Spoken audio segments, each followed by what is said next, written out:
formerly Leopold Animal Health manufacturer of Anacron. They're proud to sponsor the Desert International Horse Park. And please visit them at www.aranimalhealth.com. Learn more about their product.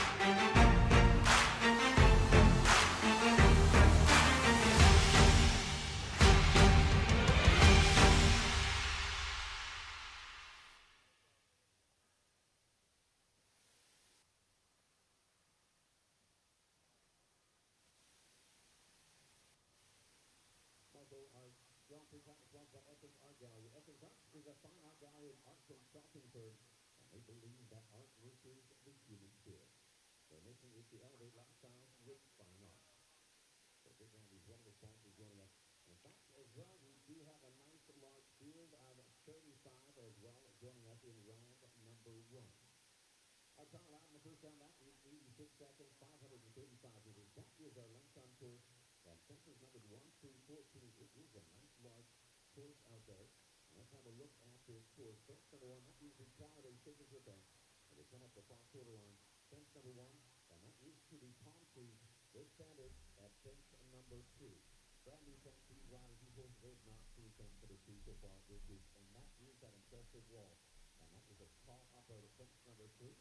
7 sides down to the Major League Show jumping combination fence number 4A and 4B, and that is a short 1 stride. And then we come down to the big standard fence number 5 by Oscar. That is similar section. That is fence number 6.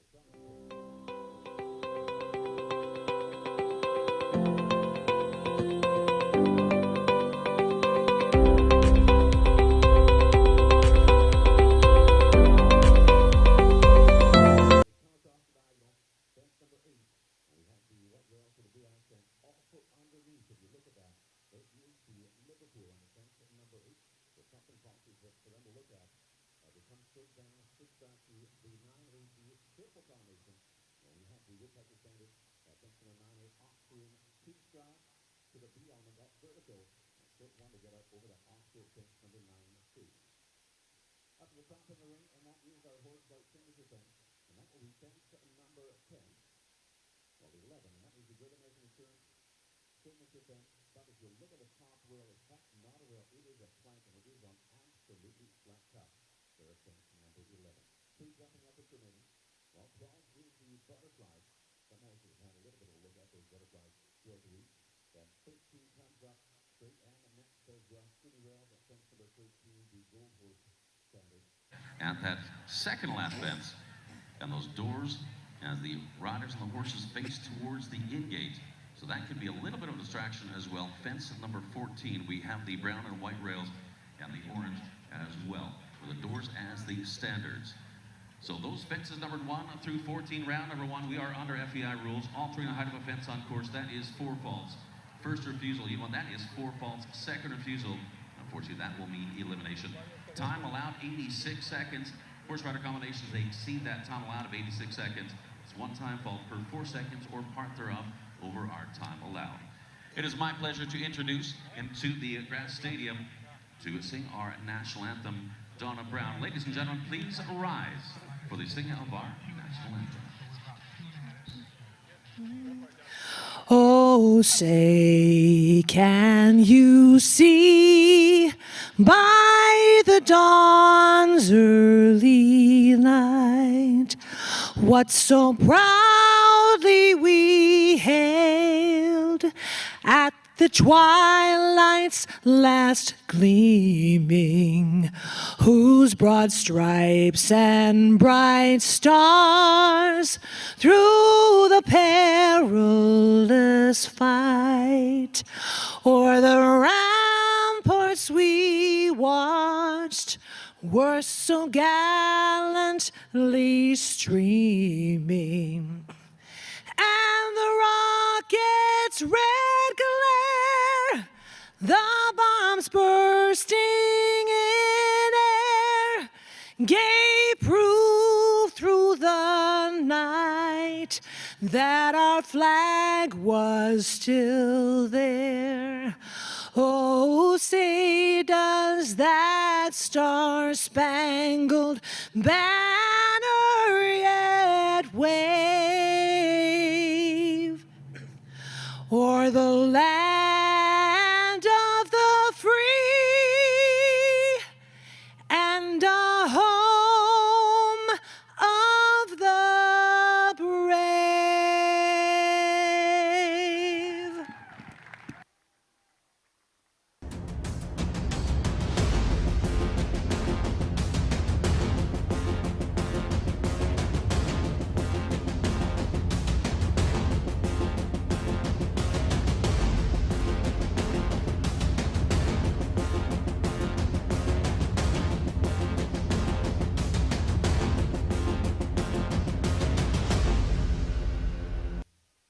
Well, a very good afternoon and welcome to the La Quinta stages of Major League Jumping. Here from the Desert Horse Park, this brand new arena, the grass arena here for the very first time, quite literally that.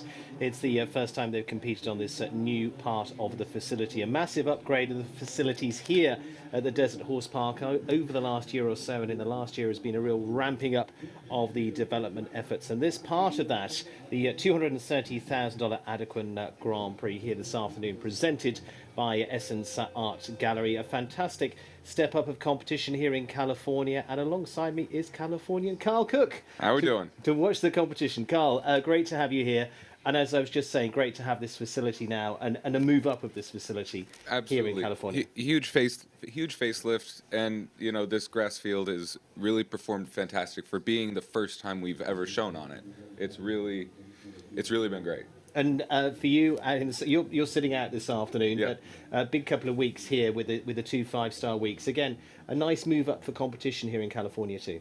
Absolutely, you know, it brings people out to up the level and to get the Californians, you know, having to compete. Yeah. You know, against other people, and it's great for the state. Okay, let's see our first around this course, and it is going to be Derek Chang as our first out, recently competing in the World Cup qualifiers in Las Vegas and Sacramento. They were actually finished 6th in Sacramento. Big track set by our course designer Michelle Vancourt here, as rightly so for this class. Again, Derek wouldn't necessarily have some of the experience here, and it's a little sticky start. Yeah, but he's had this horse for so long, and you know, even if you don't have experience at this level, knowing your horse just it helps so much. Yeah. And we're going to take a little look at that course in just a few minutes' time. We'll carry on with Derek's round here, and settling into this more. As I say, it's good to get. We're unfortunately in trouble there, but we'll see whether it's a tough line, because if you get a little bit flat from the triple bar to the vertical, then the 6 after to the triple, is short, and Derek just didn't really make the adjustment in the air over the blue to know that, hey, this is going to be a bit shorter, and he still rode it as normal, and just got too close. Absolutely. Well, while we've got a second's breather, he's going to go and come back to this and see what he's going to do here, whether he's going to carry on. I think he's going to just jump the first fence, I think, and retire. Yeah, when you... If you have an issue at a triple, it's real hard to come. It's best just to jump a fence and come out. I mean, it's a big line to come back to. So Derek Chang electing to retire there as our first out with Chappie. Before I come on to the next, let's reflect on your year so far, Carl. There's been a good few Grand Prix wins in there. I've had a very good year. The horses have been very, very good to me. They've been very consistent. And, you know, when you have a consistency, it's easy to keep building instead of, you know, one great day and then one not great day.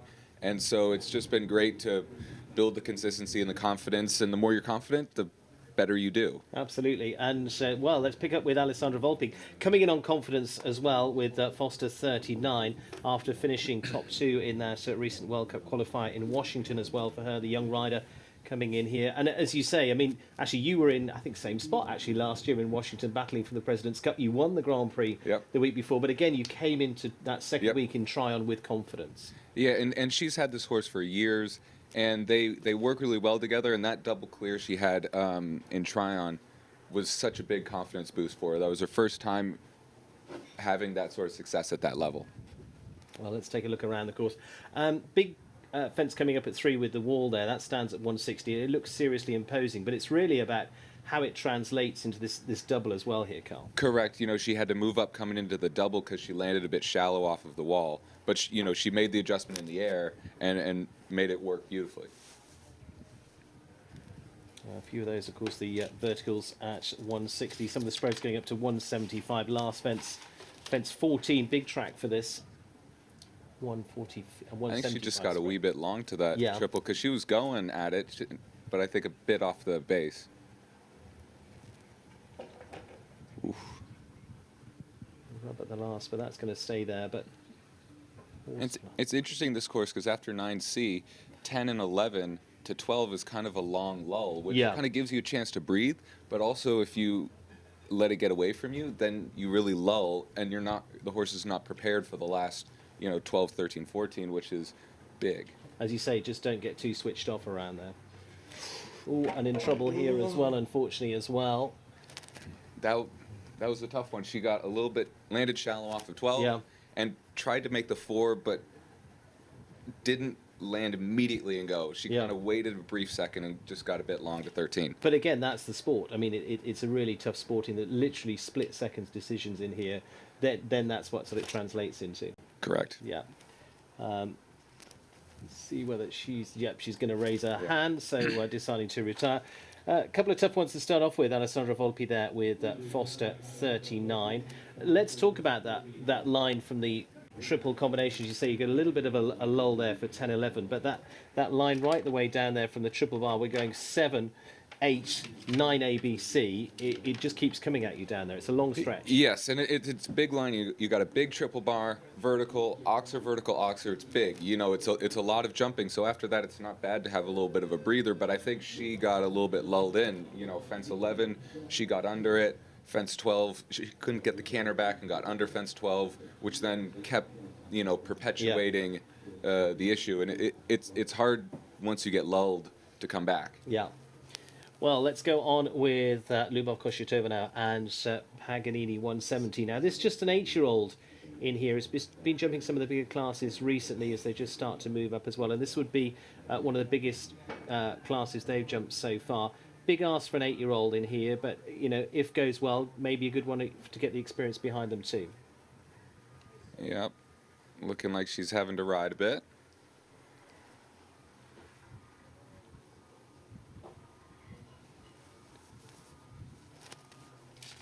Deciding to add. Not a bad idea. That Premier Equestrian fence, again, 160 up there. The little line down, there's a little bit of an option there. A little bit of an option. You will see some 7s. I mean, she obviously just did 7, but it is a little bit of a long 6, and there's a slight bend in the line. So I think people with a smaller stride might choose just to add up and do 7.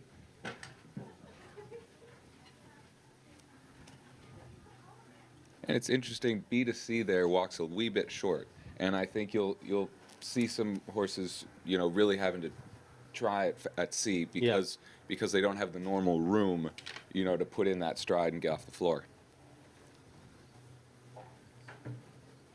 See, again, under fence 11. There, and this long finishing line down there. And again, for an 8-year-old in here, it suddenly becomes a very long track.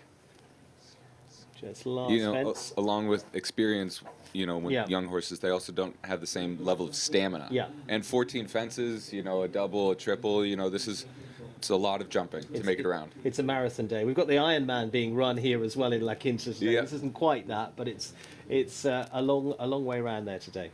Yeah, and I mean, and the time allowed shows it. I mean, she was 93.6, but you know, it's an 86-second time allowed. That is definitely on the long side. Yeah, you start exactly your instant reactions. That sounds like a long way around there. Okay, Misty Cassar and Milord Cornet, and for the Californian, also been featuring in the World Cup shows in recent weeks as well, and actually finished with some good results out of those World Cup shows. She competed back at the World Cup final in 2000, but now for Misty, finishing 3rd with this horse in Sacramento in that World Cup qualifier indoors. Very different prospects here today, but again, she's been pretty solid all week. Now, again, I'm turning to a little bit of the local knowledge of the Californians here. Give us a little bit of background. She's been around ever since I was a junior. You know, she's always, you know, jumping in the Grand Prix or having a horse developing her up, and I think this is where a show like this really helps the locals, because they're not just jumping, you know, another, you know, national Grand Prix. You know, they have a higher level to push themselves towards, and I think you're seeing how it applies here. And again, the good thing of having 2 weeks of competition here, that you can follow it on, just not a one-hit wonder. Correct, and in 2 different rings, you know, you get more experience. It's very good.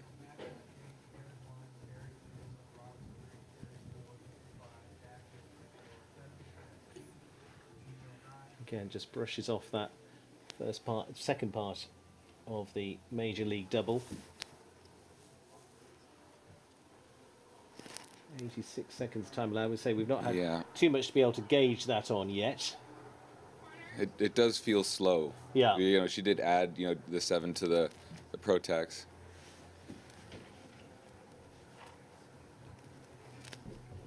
Ooh, under this. but it kind of helped her because she could push A to B, you know, because she was under A. You know, it ended up being okay.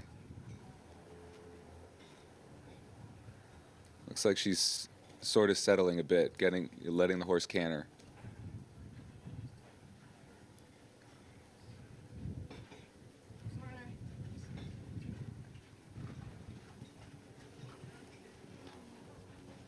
Time-wise, should be coming close to that time allowed, but it's going to be a couple down on the way. There we go, finishing on the 8 there. 86.53 just touches over, as you say, a little bit steady to start. A little bit steady in the beginning. She got a good flow towards the end. I think what's interesting is how much longer 12 to 13's riding. Yeah. A couple people they are getting under fence 12, which is making that 4 longer. When you walk it, it actually walks a bit short. I'm going to say, when I walked that, I would have said exactly the same thing. When I was like, land, okay, sit up and do the 4, but since how you get to fence 12 is just changing the line completely, which, you know, is the benefit when you get to watch other people do it, because then you can adjust ahead of time. Then when you go, you know, first, second, third, you know, you don't have that much time to make an adjustment. Okay, well, we'll see how the rest translate that into their rounds. Matt Williams now, the 3-time Olympian, to go next, the Australian, with the combination here, Yandu, Pennsylvania. And back to 2008, his first appearance at the Olympic Games, and has also been competing here in the last few weeks as well. Competed actually on the teams for Major League back in September at the American Gold Cup there. And Carl, of course, you were on a winning team yesterday for AIM United, being the A part.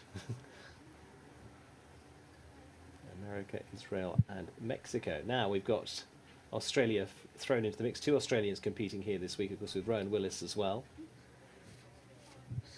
I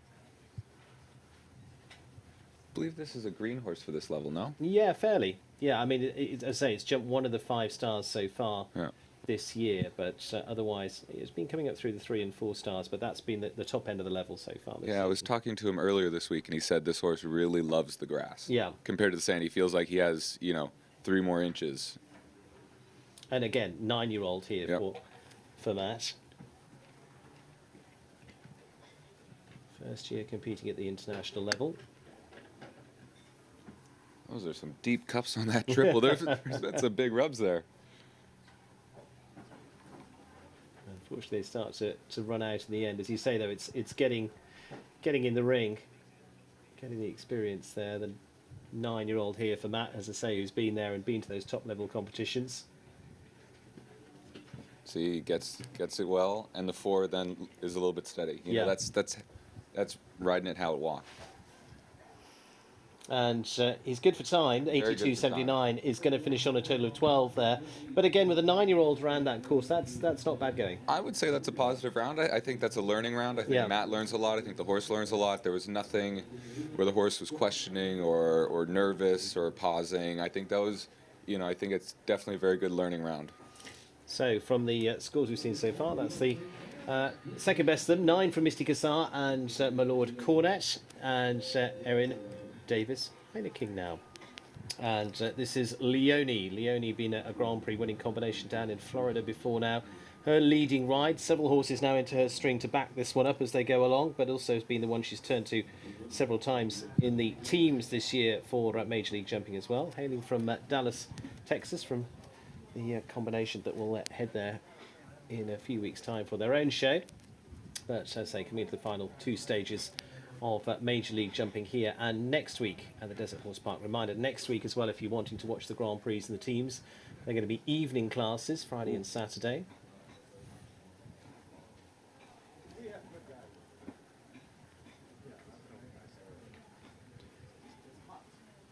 Oh boy.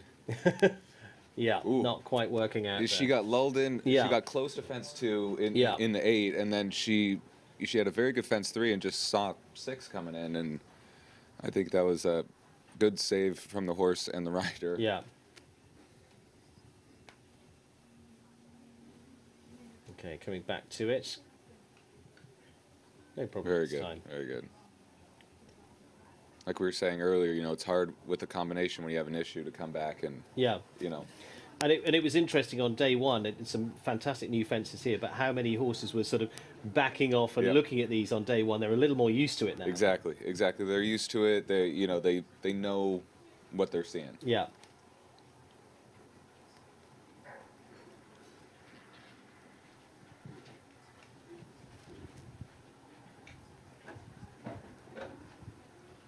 Just unfortunately dropping that last part of the triple combination. And again, really now, Carl, just starting to build this into a much better round. Oh yeah, I mean, from there. Other than the attempt at 6 to fence 4, she really is riding well. Yeah. She had the rail, sure, but I mean, she's doing a good job, and the horse is really jumping. That's really unfortunate because she really rode that, and the horse really jumped. Well, shame it is there. It is going to be 8 for jumping. Time to add there as well of 5 to add. It's 1:04.49. Total is 13 for Erin Davis, Heineken and Leone. A little look back here on their screens from that triple combination and from that early wall. Yeah, she was just trying to really ride that back rail. Yeah. And, the more you ride the back rail, the more you sacrifice a bit the front rail. But she really rode that great, again, other than the attempt at 6. So from there we go on to Kerry Potter and Ariel Lasarienne. Saw a combination here. Again for the US, another of the local combinations owned by Tres Palomas, the 12-year-old Westphalian. Kerry also part of the teams for the first time yesterday for the team competition. And again here, it's another rider with good experience. She's finished well in the Grand Prix here in the last few weeks. Here in Thermal 2, Carl also winning one a few weeks ago in the 3s earlier on this year. In fact, back in March with Jiminy Cricket. It's gone on to Nile Nassau. And she's great. She finds good horses and brings them up. She finds good young ones, and she really is able to, over a series of years, build them into good horses. Jiminy was one of them, and this one is for sure the first time at this level. And I don't want to jinx her, but she's riding well, and the horse is really trying. As I say, early part of November, this combination last coming out in the international classes, finishing in 6th spot in the Grand Prix there, but with a double clear. But again, 3-star, as you talked about, it's getting the opportunity to jump those 5 stars here in California. Just dragging that one off there. Yeah, that was a bit unfortunate. I don't think she, there is a water tray underneath there, but with the 3 poles, it's quite airy, and with the water under, they look down, and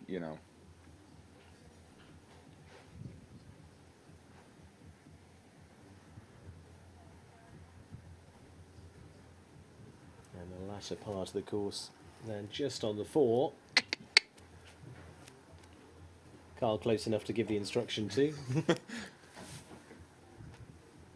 Just on the 4 faults. It's going to be a good round overall. Should just go over the time allowed at the 1 time fault there, finishing on the 5:86.56 for Kerry Potter and Ariel.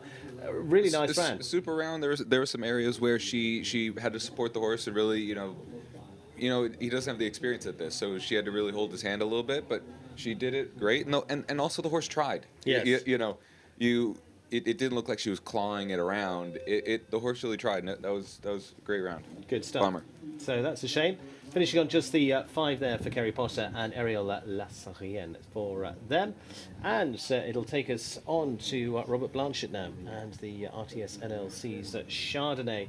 10-year-old Westphalian here by Comme Il Faut. Seeing a few of the Comme Il Fauts now coming up to age. Robert Blanchett also another of those to have a good record here on the West Coast.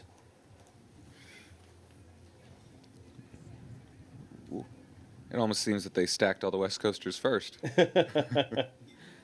No.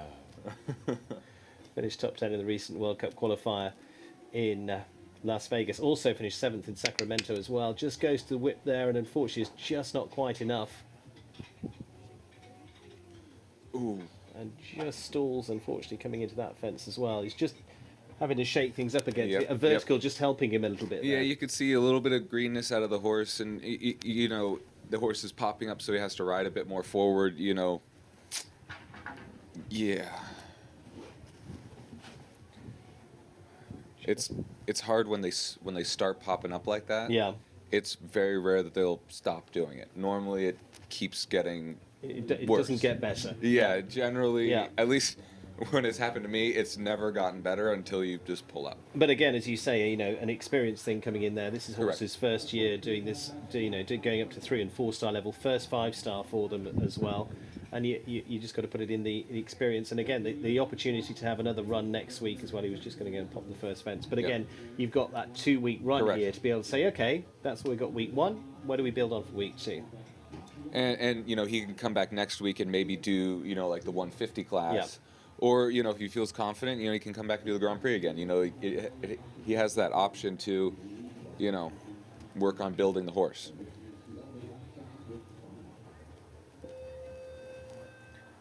Sari Gordon Solanke now also here from California, the Tomboy Farms of Los Angeles. And for her, it is going to be the next to those in a 108. 15-year-old, bit more experience on the board here for this horse. And another that's been out in action here in the last few weeks in those World Cup qualifiers. Been pretty solid, a few top 10s through the season, including in Traverse City. Quite a few of the Californians that made their way over to Michigan mid part of the summer. I had a great time in Michigan this year. You won a lot of money up in Michigan. You did very well. Did you finish leading rider again? I was trying to remember. Yeah. You did, yeah. That early line, just on that was what far side to us, 3, 4A and B. It's a tough one, and as you say, it's about finding enough power on the way out for the Oxter on the way out. Exactly, and not sacrificing the front rail, which, you know, she had to push a little bit, and the Jumbotron is right there on the left, so, you know, some horses can even a little bit of distraction can cause just a, you know, a light rail. Just stalling a little bit at the first part, but She rode it great. Yeah. You know, that's a bit of a bummer, but she rode it great. She came in, she was a little bit close coming in, but she really stayed with it and kept riding and gave the horse the support it needed.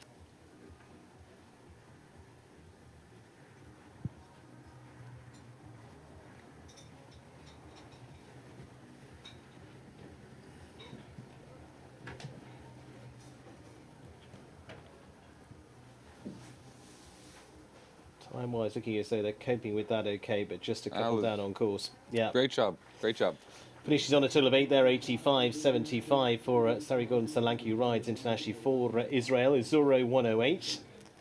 And I would say, now that we've seen a few, I don't think the time allowed is really going to be an issue for, you know, some of the horses to come.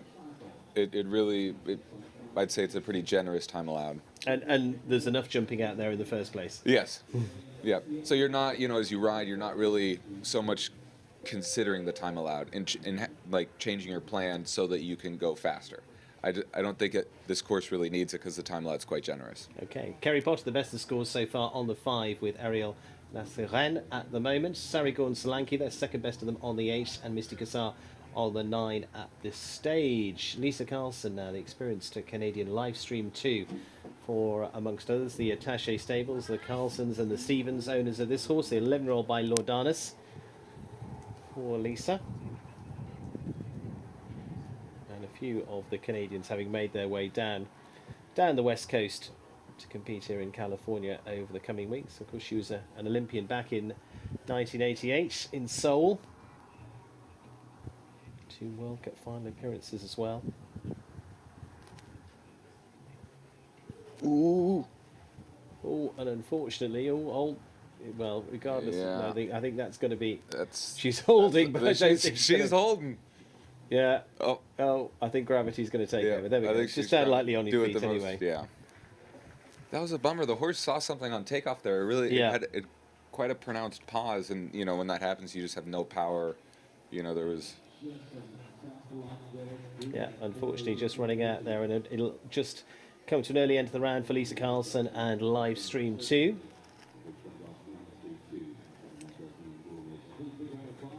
On the 5 then, Kerry Potter, the best of scores at the moment. She tried to hang on there, but unfortunately it just didn't work out. And Cassia Rivetti, Annie Devin for the Lindemann Barnett Sport Horses as well. Coming up next, another of the very experienced riders here, Cassia Rivetti, who's now been based over here on the West Coast for a little while. Cassio, twice an Olympian, competing in 2012 and in 2016 as well. 3 World Championships behind him, and numerous other big championships. So got the experience here. 11-year-old by Allegretto, the Saint Francais, that actually won a Grand Prix here in the last few weeks here at the Desert Horse Park as well. So comes in on good form, but again, not jumped too much with this one. In fact, for him, it's been the ride of Violet Lindemann Barnett. Normally, Abdul Said, the producer of this horse originally from Egypt. Cassio's jumped 3 rounds with this horse. He was 15th on just 4 faults, and then he won the next 2 classes. So that's a good record so far.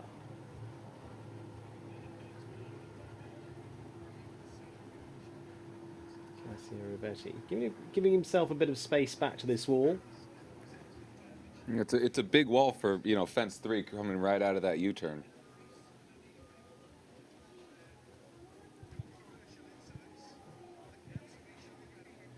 Now, see how some of the, as you say, we've got some of the more experienced combinations coming up here out of the, 36 they're going to see in total in the first round.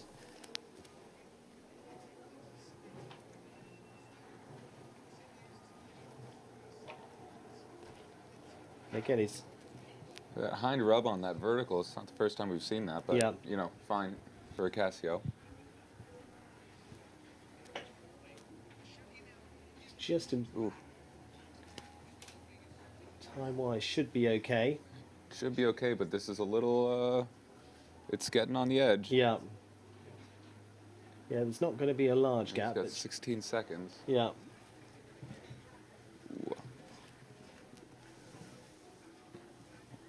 Should be okay. It's going to be about 82, 83, I would think. There we go. Yep, going to get there at the line. And easy on the time, you know, 3 seconds under. Yeah. You know.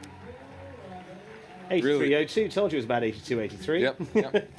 There we go. So it is Cassio Rivetti giving us the first the clears with Alain Devin. Again, a little bit of experience telling there, but as I say, he hasn't ridden the horse much at all. He's ridden 3 classes in 3-star. Warm-up class this week and in here. Yeah, and I think, you know, in this case, he has a really good amount of experience. So for him, you know, you could see him having to help out the horse and to ride a little bit more, hold the hand, you know, a little bit more leg in places.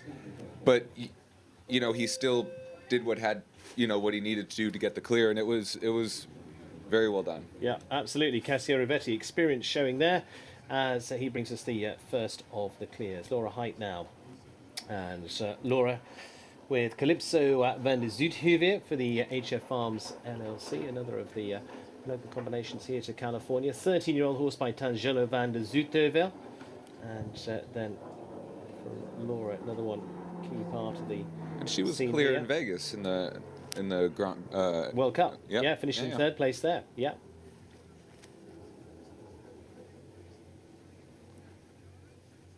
And again, you know, helps a little bit coming into this show, as we've seen, you know, I can roll down all of the experience of the last few weeks, but I mean, those few World Cup shows and things leading into here gets you on a little bit of a momentum coming into this. Correct. It's always nice when you have, you know, some time in between shows, but not too much. You know, we had a week off in between Vegas and here, and so, you know, if things are going well, you know, you can still carry that. When there's too much gap in between shows, it's hard to carry momentum.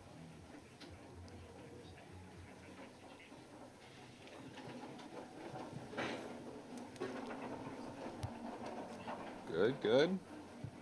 Yeah, just dropping that rail at the triple bar there at the moment, just on the 4. That was a bit of a bummer. It looked like it came off the ground weird. Like it didn't set up right and, you know, have a normal jump.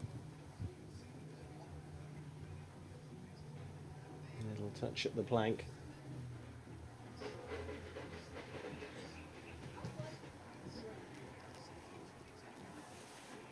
They get home on the 4, they could well be in the money today as well, and they're going to be just on the edge of time, 86.5, so just on the 1 time there, total of 5.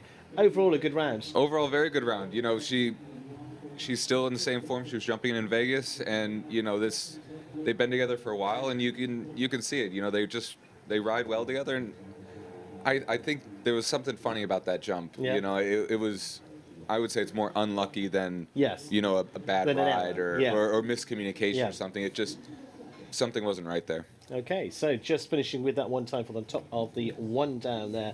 Total of 5. Sam Walker now, riding horse from the Evergate stables. Melian van der Hoekhuiver now for the 19-year-old who's been on absolutely tremendous form throughout this season. Of course, he had a fantastic career in equitation. He's already put that behind him, and he's very much into the senior ranks of competition, and already making his mark with several good wins on the Major League Jumping so far into 2021. A past gold medalist as well in young riders, and for them, well, he's had those several wins with Evita as well. Hermelian being one he's been getting more experience with in 2021. Ride of Nile Nassar previously in the early part of this year, of course.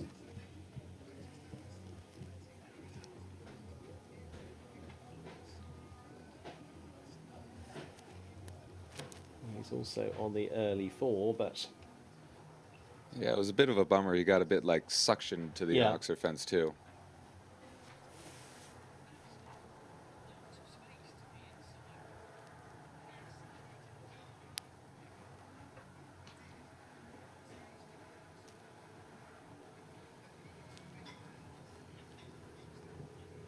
let's see how he fares through here. Very good, very Yeah, good ride. I was going to say, Yep. the way he came down to the Yep. triple bar, it just looked on a nice, even rhythm all the way through. And the there. ride was very methodical and in control, great body position the whole time. And I think now he's going quicker, you know, be a faster Yeah. 4, a little bit higher up. Yeah, I mean, 4 faults at the moment would put you in second place, so 8 faults though will make a difference, unfortunately. There we go, finishing on a total of 8 there, 80.13, good for time. And for them, I mean, Grand Prix, there's not been too many. They've done about, 3 or 4 of those at the most this year as a partnership together. So overall, it's a nice sort of round coming together. Absolutely, and there's definite takeaways. You know, for sure. You know, fence 2, you know, slight adjustment on the ride. Fence 13, that's a hard one. I think it got a wee bit long, and you know, you're really late in the course. You know, it's you know, even if you could have ridden better, you know, being that late in the course, a lot of times it doesn't really matter. Yeah, Eugenio Garza now. And Victor Finn at DHZ. Eugenio, that winning ride yesterday as the last rider out for the AIM United team, going up against McLean Ward. And, well, both of them had a fence down. Eugenio got home the quicker. That was one hell of a jump off he did yesterday. It was full commitment, and you know, some points were a bit, you know, you have your throat in your mouth. He went for it. Yeah, he did, and it was successful, so it was brilliant. But it was right on a line. Yeah, no, fantastic for him, and of course a rider with good results behind him right the way through. Of course, silver medal at the last Pan Am Games as well as part of the team there, individual 5th. This horse just coming really back into action. He's had a bit of a break through the season. Carl, you were alongside him yesterday on that winning team. First time for you giving a spin on the team competitions. We pulled you in as one of the locals here from, of course, California. What was that like? Bit of fun? Oh, it's fun, you know, because it's a different format than we normally ride. You know, we're normally riding this, you know, the Grand Prix, and so you know the format's fun, and you know, definitely. I think that difference is exciting and interesting, and you know, to ride it definitely it adds another element, and you know, it was. I was very entertained on my own actually doing it. You know, I was entertained myself. which is fun. Now, Eugenio's round coming together well so far. Looking good at the moment. Remember that one clear round at this stage from Cassio Rivetti. And again, talking about momentum after a good ride yesterday. Eugenio, good for time and good overall. There we go. Did a 6 coming home. Now, Yeah. Eugenio Very Garza good. there. Victor Finn at DHZ. Sum that one up for me, Carl. That was very good. You know, in the beginning, it looked a little bit backed off. You know, coming through that first double 4AB, it looked a bit backed off and a bit slow. But as the round progressed, you know, the horse got into a nice canter. Eugenio allowed a nice canter, and then the jumping just came easier.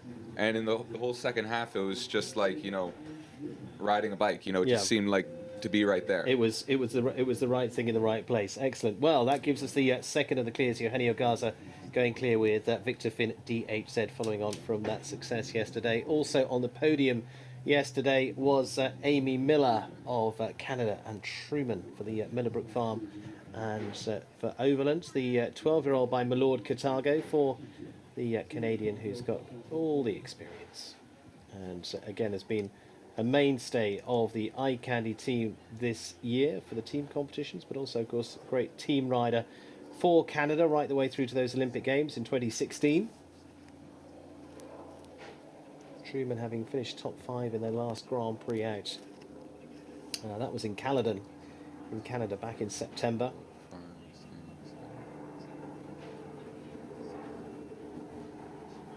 You're giving it some counting down there. What's your conclusion? I'm counting, and then it just gives me the chance to see how they rode that number. And what's your thoughts on that line? Coming into that double, she came in just a little bit flat, and so then I'm a little bit concerned for the front rail, because you're coming in with a little bit of heat. But Amy landed off of A and just did the ride she needed to back Truman up to allow the front rail time. Last part.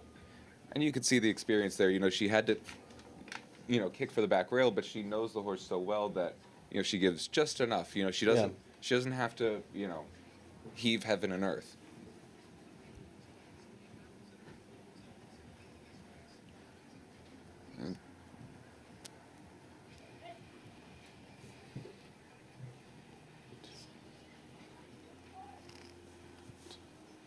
Just saying woe to the last, and the second one to do 6 coming home, I think, and easy on time. That was a great round. I mean, you could see the experience, and you can also see some of the previous, comparing that round with the experience that they have together with some of the early horse rider combinations that don't have the experience. You can really, there definitely is a contrast.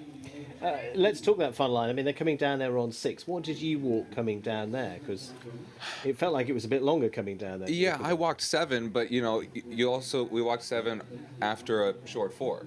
With that 4, 12 to 13 getting a bit longer, and then a bending line 13 to 14, it's easier to leave out a stride because you're jumping fence 13 with more forward momentum than we were planning on when we walked. Okay, so Amy Miller adds to the list, as I say, coming on the back of that very good run already this week, as they come back into action for the big class, as they take a little break after Caledon. And Kyle King now for the Roadrunners team, of course, throughout. He was back on the podium yesterday for the team currently in 2nd in the championship. But Kyle has been having a very good run this year as well with Magic Mike. Yeah, he hit a really great result in Michigan in the 5-star. On the podium there for the 5-star Grand Prix. And then 2 days ago he was clear and had 1 rail in the 150. So he's really been pulling it together. He's a rider you've competed against quite a few times over here on the West Coast. Absolutely. What's he like? Oh, he's great. He's super entertaining. He's super competitive. He's very naturally talented as a rider. Yeah. It's just it comes naturally to him.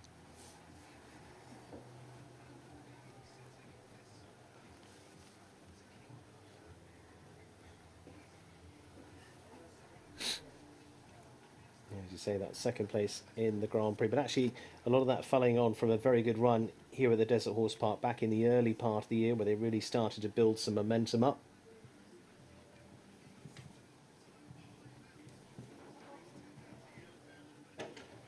Just a rattle there. It just starts to feel a long way to that back bar. It's 165 in the first part, the width on that first part coming in, but again the last part just starts to feel a long way for 1 or 2. Yep. And also as a rider, you can have a little bit of fear. The back bar is far away, but you're concerned about pushing too hard and clearing the back rail, but hitting the front rail. Yeah. So it's very much a balance. Just dropping that rail there, unfortunately for Kyle. It's going to leave them on the 4 overall. It's going to be inside the time at 81.42. Here we see them through the triple combination again, just down this line as Kyle's talking about, and they're just clipping on the way short on that penultimate fence down there. Well, that's so for them. In fact, again, fence 12, say penultimate. It's the third from last. That's a 170 spread on that butterfly fence. So again, this is where we're getting into the one, the 5-star Grand Prix sort of dimensions. And that late in the course, fence 12, those big dimensions that that late, you have to have a experienced horse, but you need to have a good dose of stamina. So of those clears so far, Cassia Rivetti, Eugenio Garza and Amy Miller at the moment. Caitlin Campbell now and Dandy for the HD Horses LLC. 10-year-old by Douglas. Caitlin, who early part of her career from success at the likes of Devon and at a host of the East Coast shows where she grew up, now based over here on the West Coast.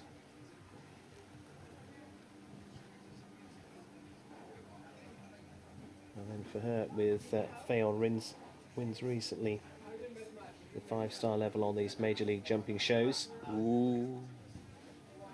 And again, you saw it, she came down there, she just started to pick up the pace down there, and I can see you're going, whoa, because it's then a balancing act. Yeah, coming in with that much heat to that double, makes B just harder to jump, but the horse backed off well, and she, managed to put it together, which was good, but, coming in that hot definitely makes us, when we watch, lean back a little bit.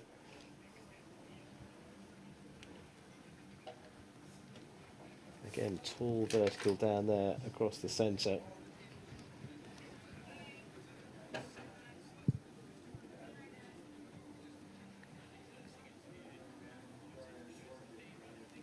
Horse flight fence there at 10, one of the other 160 verticals on the course.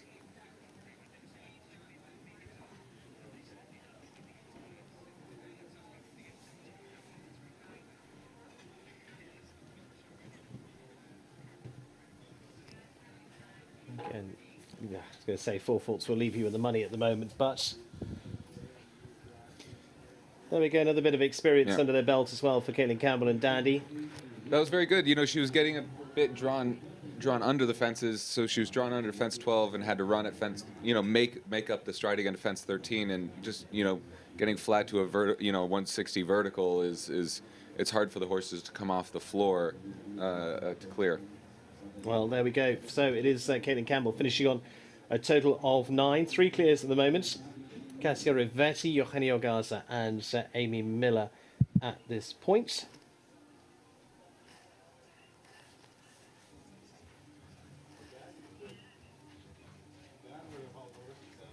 Beautiful afternoon here at the Desert Horse Park. Oh, it's gorgeous.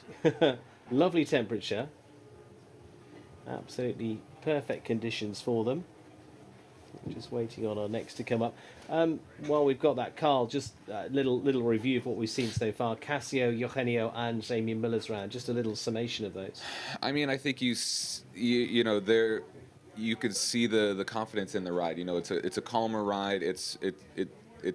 Their rides were all very settled and in control, and you could see how that helps they were clear, so of course we know it was successful, but that allows the horse to just keep cantering the course. Not getting overwhelmed and having to calm down. You just get to keep cantering. Yeah. And it sounds so simple, but when you're jumping, it's very easy to get ahead of yourself and kind of, like kick a snowball down a hill, and it just gets out of control. Well, and I don't think it doesn't matter. I think what sport ever you're doing, whether you're swinging a baseball bat, you're hitting the golf club, or you're riding a horse, finding the rhythm, sitting in it, and not letting yourself get excited one way or the other. Exactly. Is tough. Exactly, and just taking a deep breath. You're jumping a huge course, and it's it's stressful, but taking a deep breath and just letting yourself canter along, and having the confidence to do it, not saying let's get this over with is the overall temptation. So of those clears so far, 3 of them at the moment. I think they're doing a drag break in the warm-up, so they're just doing a little something down there. So now they started warming up again. Yeah, just a little breather down there before we go on to our next. As you can see, this beautiful grass arena here across to the mountains here at the Desert Horse Park. I mean, you've ridden here. I say here many times, never ridden on this grass arena because it's brand new. But as a setup here now, we talked about how this has improved, but actually, great place to come. Yeah, it's a great place to come. It's a great place to show. It's kind of funny, when you're down on the field, you don't feel like you're in the surroundings you're in. Yeah. Like when you drive to the facility, you're in vastly different surroundings than when you're here at the arena. Yeah. Which, you know, is great because this feels great, and you have the beautiful mountains behind you, and it as a rider, you know, it's just it's so much better to show at a place where the show is trying as well. You want to do it, yeah. Exactly. Yeah. You know, the show and the riders are working together to create a good product. Yeah. And it's hard when you try so hard yourself, and then you get to a show and they just don't care. You know, that just not inspiring. Well, it's certainly one where there's a lot of care gone into this place as well. Good to see so many venues coming up over, and we've seen a few of those this year. Traverse City, all that's been going into there. We're seeing a few come up in the US as well, which is great. Seeing a lot of improvements at both East, West, and in the Midwest as well. And it's been pretty amazing. Like 5 years ago, the volume of FEI shows was very low. Yeah. In the US, and so you had to go to Europe or go to Spruce Meadows. You could not maintain you know, any reasonable FEI rank staying in the US. And exactly what we were talking about earlier, a bit of momentum as well. People used to ride that 5-star, and that helps. Thrown in for a week. You know, so now you can stay in the States, maintain a very good FEI rank, and keep a consistent showing. You know, you can keep your momentum, which before, you know, you're going to Europe, coming back, going to Spruce, you know, that it's just harder that way. Well, Katie Laurie has chosen to base in Canada now with Django II, the Australian rider who competed at the Olympic Games in 2008, World Championships with Delphi in 2010 as well. Also had a very good run in another of those facilities we've been seeing this season. In Michigan at Traverse City in the early part of the year. Also was putting the wins together in Spruce Meadows too in the last few months as well, right the way through September. Now heading here to California and putting those list of wins together throughout Traverse City in the summer through June and early July. Also headed out to those Olympic Games as an individual combination there too. So an early start to the season here for her in California, back into February and March, making the winning ones there too. So we'll see how they fare here. But Katie Laurie and Django II, the 10-year-old by Laudano for the Australian. 3 clears on the board at the moment. 4 falters, interestingly, only one of them on the 4 faults at this stage. A couple of 5 falters.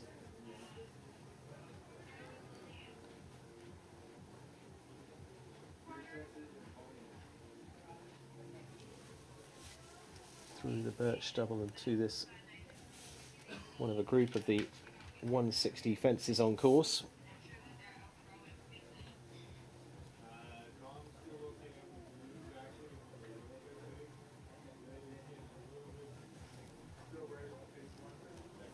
And again, Carl just looking for this rhythm down there. You know, I was just thinking how patiently she seems to be riding. You know, not patient as in slow, but just methodical and you know, very.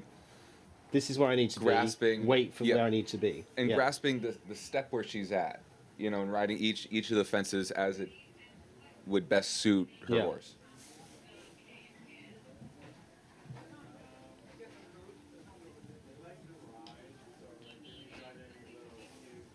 Now looking good. Very good. Another 6 coming home. That's 3 of the 4 clears, I think, did 6 coming home. Yep, they did. So there we go. Adds to the clears so far. It is 4 of those at the moment. The Australian Katie Laurie and Django II adding to the clear rounds. As you say, that's where strategy changes. You see a few go, you go, okay, that seems to be the strategy that works. Does it work for me? Okay, that's the next question. But, and I mean, 14 is a big fence. You know, it's big, it's wide, it's fence 14, the last fence. So, you know, a little bit more, you know, a little bit more pace to, you know, that late in the course is helpful.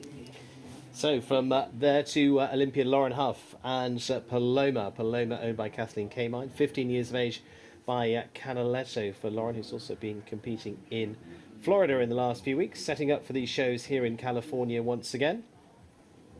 Of course, originally hailing from the West Coast.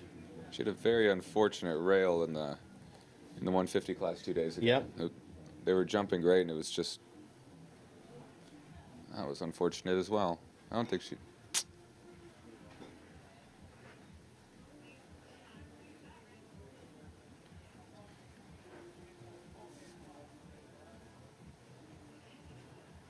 Just unfortunately having that rail there. Is it the same colored fences that you had down the other day? Ooh, I honestly can't remember. I think it was. I could lie, but I'm not going I think to. the second rail was the same. It was the same fence. Different location, of course. Yeah. But again, down that line, again, as you say, it's just with Michelle's course here. It's just the slightest anything that's not, you jump in a little bit big or something that's not, as you say, not necessarily your fault. It's just that's where we are, can get you in all sorts of trouble because it's just there's not a lot of room for error. It's about those little details of the course. There's no joker or big, something death-defying. It's the little details of each line that bring it together. I think Lauren is possibly going to pull up here as well. So deciding to pull up, puts the hand up, and 2 or 3 down at that point. Yeah, and and nothing to prove. And I like when people do that. I mean, even if the horse is 15, but even like a younger horse, if you have a couple rails, you're out of contention, and just it depends what you're trying to do. As you say, if you're on a learning curve of a round, you might want to build something back into it. But if you're really feeling this is going to do nothing, and we have next week, so saving a few fences, even if it's just 3, that can be super helpful for next week. Nicky Galligan, Castellissimo, who've been a superb combination this season as well.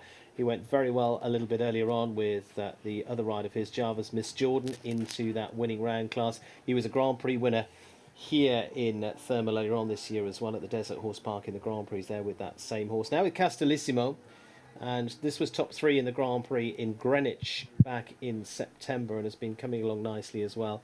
10-year-old for the Guardian Stables, and Nicky, who are based up in New York, for the Irishman.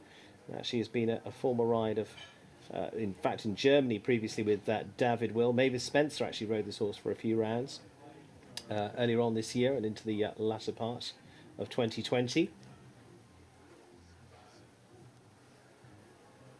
And for this combination together, it's the second of the 5-star shows that they've done. That was very well ridden. He landed a bit shallow off the fence too, and he landed immediately, went forward, and actively went to go get the wall. That was really well done.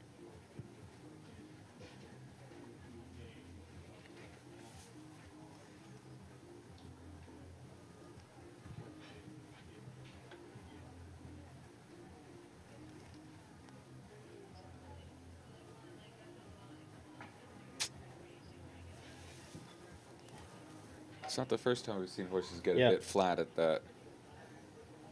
Yeah, he's going to pull up as well, not coming into that triple combination. Again, exactly as you and I were talking about a few moments ago, you then decide on the experience and what you want to achieve. Actually, he's going to take a circle and come back to it. But again, sensibly felt it's not right. We've had a couple down at this point. We're going to get this right coming in here. But again, I think putting some mileage on it. I wonder what he was feeling, why he pulled up. I wonder if he didn't feel he had the ability to slow down to get to the right distance, and you definitely want to get the right distance coming into that triple. Yeah. And I think, look, he hasn't had a rail after he circled. I think that, if that was the case, I think that was a very solid decision to give a better experience.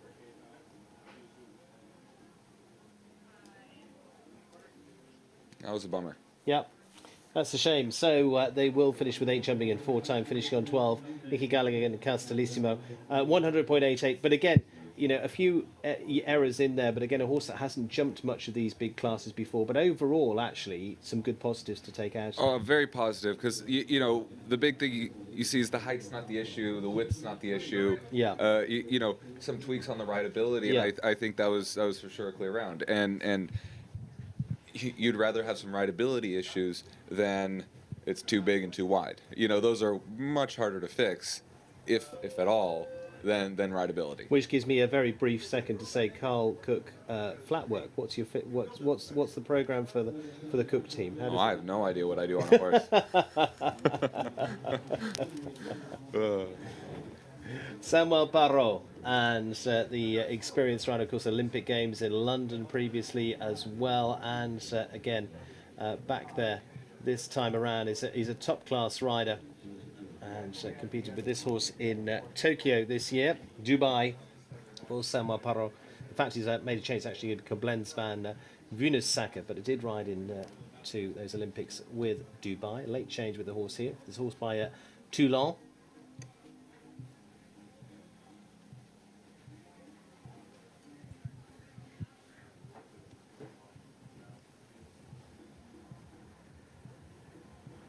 Oh. Ah. That was a bummer. Yeah. Again, I mean, that wasn't, pretty light. Yeah, it was very light. He did the 6. It's tough to say when something like that. It's tiny adjustments. There's no mistake. No. Exactly. It's just tiniest things. Yeah. But again, you're talking about precision sports. You and I were talking about the Formula One earlier on. Anyone thinks that they can drive a car, go and try and drive a car at 150 miles an hour with 20 other guys driving around you on a track and pull all that together. And similarly on a horse, it's not easy up there. And it's very unpredictable. Even when you know your horse, it. Wah. I mean, there's another 4 fall quick, so that's fastest 4 now? Yeah. It is 82.94, and it is on the 4 there for Samuel Parot. In terms of fastest 4, it's second fastest 4. Oh. Kyle King goes a little bit quicker, 81.42. Yeah. But Samuel Parot there going into 6th place for him on 82.94. So he's still in the money, and as you say, thinking about those 4 faults there, you're not out of the game at that point. Keep going, keep getting stuck in there. Yep. And this class has a lot of money, so 6th place you still get a good check. 4 of those that are in with the clears at the moment: Cassia Rivetti, Eugenio Garza, Amy Miller, and Katie Laurie so far. Jacqueline Steffens, the eye candy jumper's freaky. Really nice win for her earlier on this week as well to get her into confidence boost here with this horse that's been stepping up nicely all the way through. 11-year-old by Darko, and she's really brought this horse on well. I mean, we were jumping. She was jumping some really nice 2 stars, 3 stars earlier on this season, and with the opportunity here with Major League, has moved up into the 5 stars. Yep. And I remember watching her earlier this year doing those classes, and it's great to see when it works. When you put in the work and you can see the result. Especially from the side you can. And of course she better feel it. She's jumping 5-star.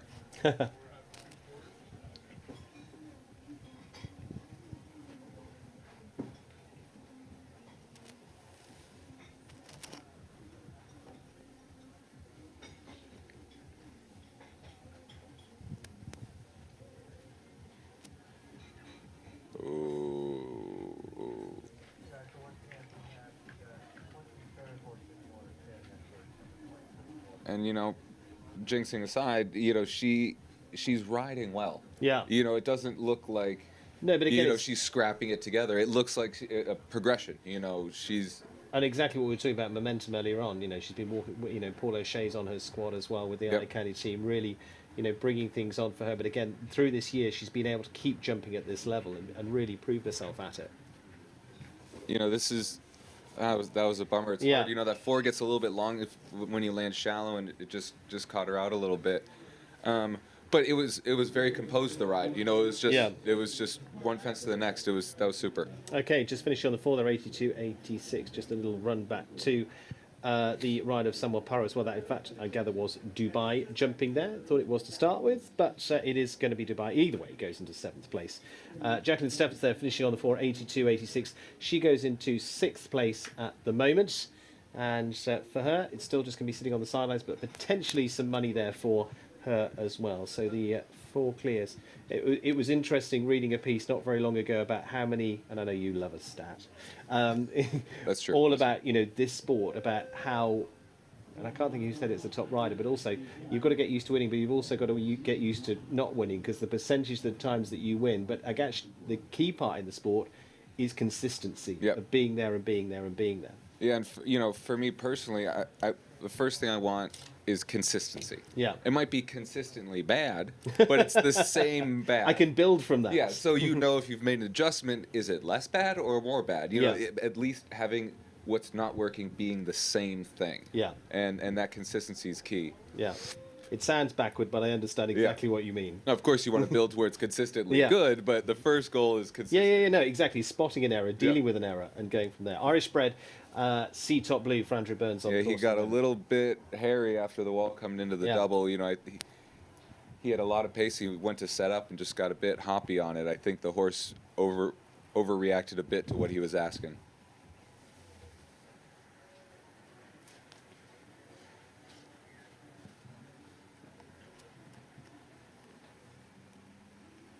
Very good, very good. I kind of like that. You know, he after C, he just went for it and kept going and didn't you know, get lulled. He actively kept riding, you know, 10 and 11. Yeah.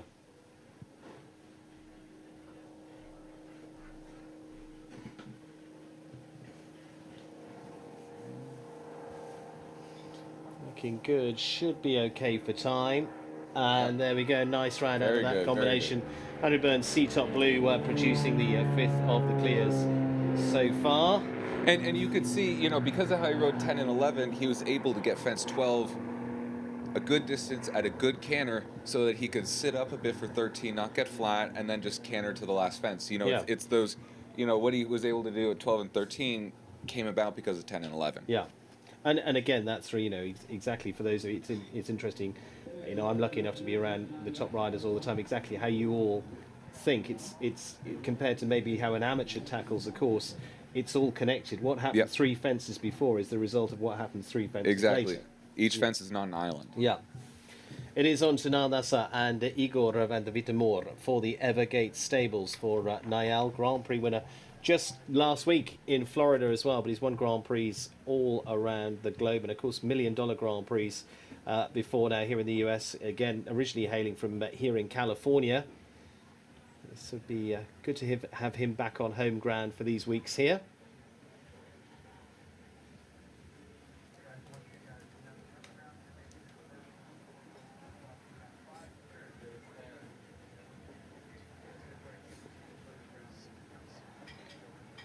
He just did 8 into there. You know, the horse has a bit of a small stride, and you can see how he chose a different plan because of that. For sure 7. And it doesn't look so short because the stride is naturally has a smaller stride. So when you add, it doesn't look as crazy as, you know, trying to add with a big stride. But again, you know, we're back to all the things of understanding what you're sitting on, whether it's Kent Farrington sitting on a Credence that, you know, does maybe extra strides but actually keeps pace all the time. You've got to know what you're dealing with. And to the that was a bummer because it looked good. Like, it didn't look like there was. I mean, maybe he pushed a bit too much to the back rail, but then if he didn't, would he have had the back rail? It's, you know, a lot of times there can be a chicken or the egg, you know, argument where it's like, okay, to have saved that rail, I might have had another rail. Yeah. The key is finish well, just going to be close on that time. Overall, a good round, but just finishing on the 8 there, 85.26, which, as you say, there's that error coming into the triple combination. Yeah, but we can't really spot it. Like, that's one of those game of millimeters. You know, there's not really an error there, and I think the rail he had after, sometimes when you're riding and you have a rail, it kind of knocks your focus a bit. Yeah. And I think he just got a little bit flat to the fence 10, and I think that was because mentally after having a rail, it kind of bumped his focus.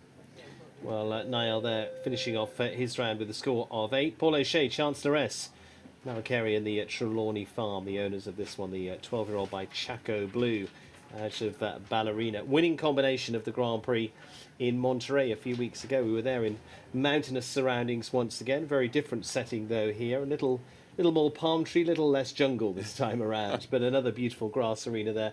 But again, you know, this is where, you know, you want to follow that momentum a little bit for Paul. I mean, in great hands here for Paul with Chancelloress. Won nicely in Traverse City earlier on this year as well.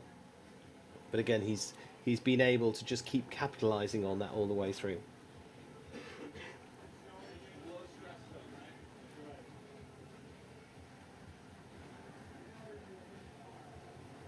Another 8 coming in.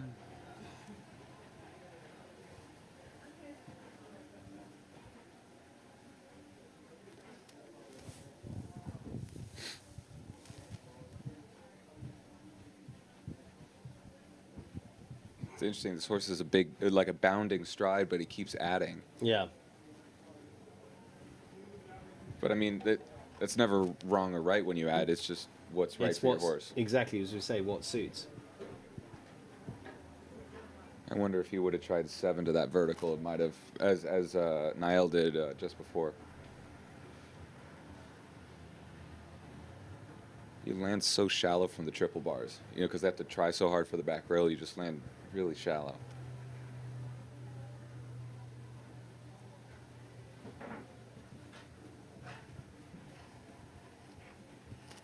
All coming home on the 4. Can put him in the money as well with this round yet. That was unfortunate. That was that was a super solid round. You know, there's not. Back to what we were saying, it's only tiny tweaks there. There's no mistake. It was just you know, tiny adjustments that might have made that easier to jump. 82.05 is the time there for Paul O'Shea and Chancelloress. And finishing on the 4 as they go into 7th place at the moment. $230,000 Adequan Grand Prix this afternoon, presented by Essence Art Gallery. Here on the grass field for the very first time. Just around 10 left to go in the first round, if that, of this Grand Prix here this afternoon. Of those, 5 have produced a clear at the moment. Andrew Burns, Katie Laurie, Amy Miller, Eugenio Garza, Cassio Rivetti. Adrian Sterling now, Benny's Legacy for the Starlight Farms, this 13-year-old by Lupicor. Multiple World Cup qualifying winning combination and a super pairing together. Again, another one would be one to really look out for in the jump off, because they've got pace as well. Absolutely. Definitely will have a plan. Walking the course a little bit earlier on with trainer McLean Ward.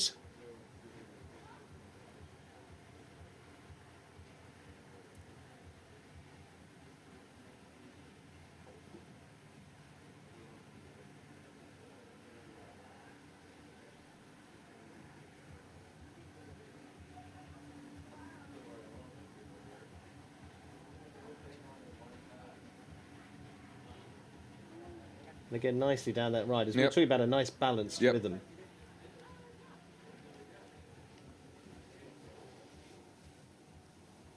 And the canter stays underneath the horse. You know, you know, the horse is not pushing itself out of the canter. You know, it's just rolling around itself in a beautiful way. Yeah.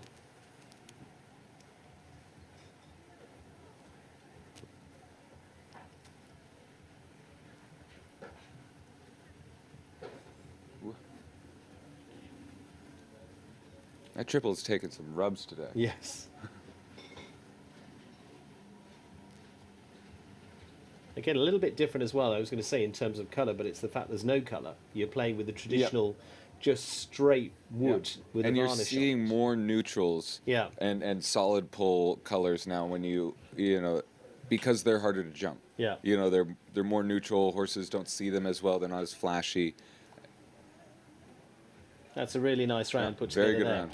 84-13, Adrian Sterlich, the US rider, giving us the next to clear. 6 of those into that jump off so far. But again, all the way through there, it just looked in a really nice rhythm, just a touch in the triple combination. Absolutely, and you know, when you have a round like that, coming back, it gives you confidence coming back for the jump off, because you didn't have to scrape and claw and kick and you know, take, you know, life and heart out of the horse. You know, you were able to just canter along and jump a clear round. And you know, after a round like that, like for me, it feels like, all right, let's jump off, instead of like, oh God, that was lucky. Yeah, and again, as you say, those jump off rhythms. I mean, you go and watch a Marcus Enning go round a jump off, and there's generally not any pushing and pulling. It just flows. It's like a locomotive that just goes up 3 gears. Yep. And just goes at a great rhythm all the way around it.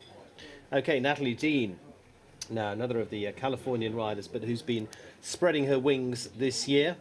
The 22-year-old former young rider medalist as well, with Charles Saint-Amel, having jumped on the US team with this horse in Calgary a few weeks ago, back into September. And really built a nice partnership with this horse. And this horse is good for her because it has a lot of motor. Yeah. Which, in the beginning when she got it, she was trying to hold the motor back, which made it bouncier and bouncier, which is hard. But as she's gotten used to it, you know, she can sit that motor and let it roll, and it really allows the horse to jump. But I think that motor really helps her, you know, with her style of riding.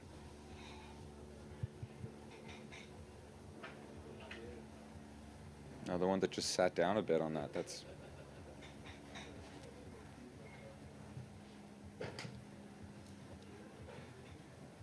And again, it's the difficulty that triple bars should be easy to ride, but it's where a course designer places it. Yep. And you know, it's a bit more generous these days. It's not in the middle of a triple combination. Yeah, it's but a very big rollback away from the in gate. Yeah. And I think people are trying to save some time there, and they just, you know, you need to get down to the base of the triple. Yeah. Like you need it feels wrong, but you need to get all the way down to the base, and I think some people are just getting a bit flat. Just on the four faults is it's just going to just toe that last off as well. You're a jinxer. I'm sorry. Finishing on a total of 8 there. It's 83-7-2. Natalie Dean and Charles Saint-Emel. I promise I had nothing to do with it. Finishes on a total of 12 there for Natalie. And for them, just drops them a little bit further down into 14th place. Just around 7 left to go in the first round of this Adequan Grand Prix this afternoon, presented by Essence Art Gallery here on the grass field. And it's been bringing out the stars all the way through, and delighted to have McLean Ward with us, who's made the trip over to the west coast this time with Casper van Heerlehof. And for him, this 11-year-old from the Poden Farms by Emerald. Came out in serious This one had some very good rounds in Tryon. Yeah. Not that long ago. The addition of another gold, another medal this year to the 2 golds already held by McLean Ward. That silver medal at the Olympic Games in Tokyo. Second in the World Cup qualifier in the last few weeks at the National Horse Show. As you say, this horse having a good run in Tryon as well to set up for the shows here.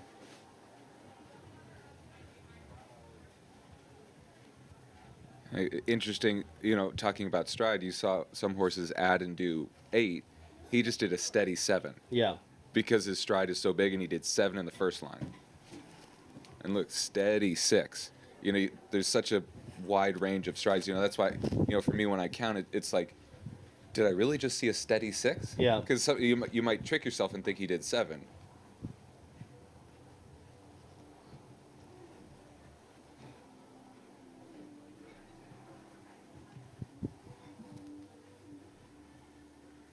And just enough push coming out, you know, composed, not overdoing it.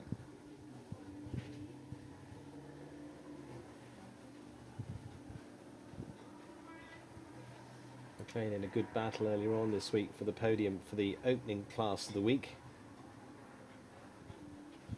Ooh, and just having to put a bit of push on there. Yeah.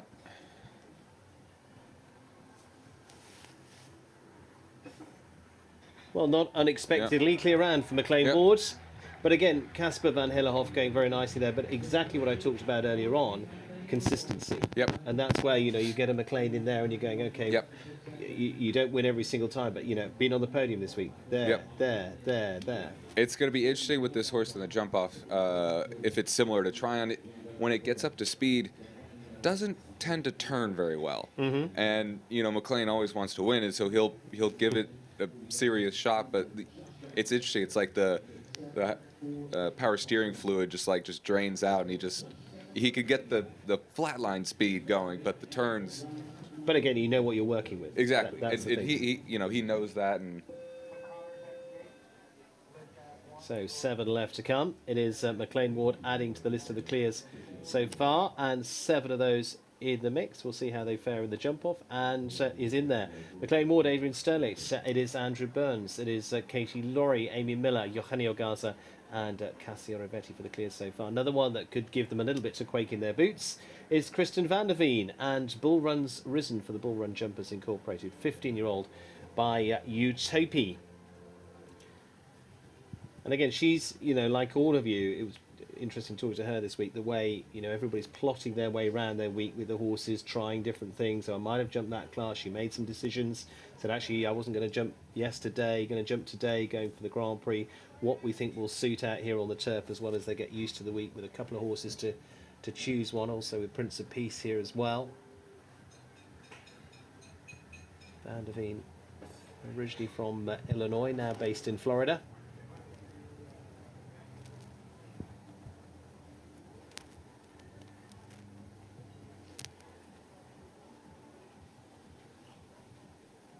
First big win of the week together on day one.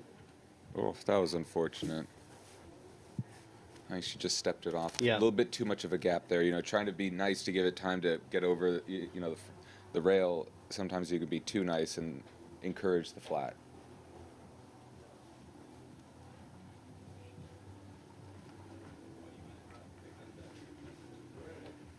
You see the scope there, just almost just walking through.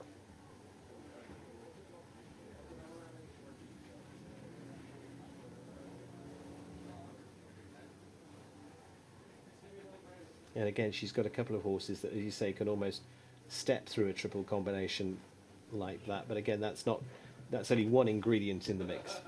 Yep. Oh.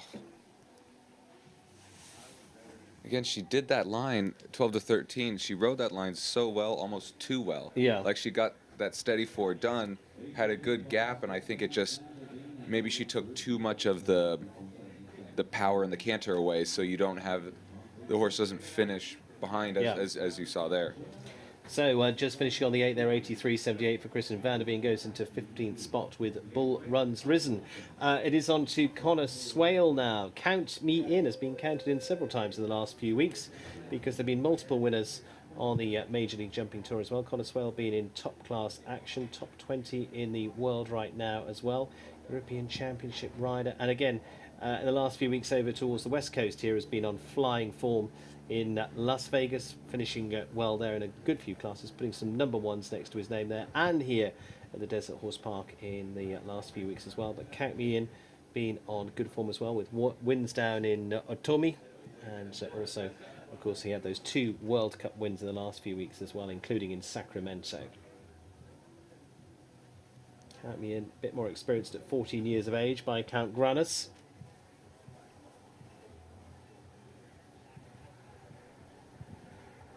Former rider of Beth Underhill, in fact, and actually, I mean, 14 years of age, but only been with Connor this year. And he's, you know, I think Connor was feeling that as well. Some riders really have like their type of horse, and they don't, you know, it might be like a small and, you know, quick horse, and they just can't ride a big scopy horse well. Connor could just ride anything. You give him a 3-legged anything and he'll figure it out. Give him a stool and he'll make it work. But again, for him, I mean, this has been a good horse to fill a gap at the top of the string, isn't it? Absolutely. It's not always, you know, you can't always wait for the young horse to come through. This is going to be a good addition for with a horse with plenty of experience. Okay, bang, let's go. Yep. And that can help you, like as a rider, feel like you're still in it. You know, even with all the experience that Connor has, you know, if it's important to, you know, stay around, keep that experience, the muscle memory, everything.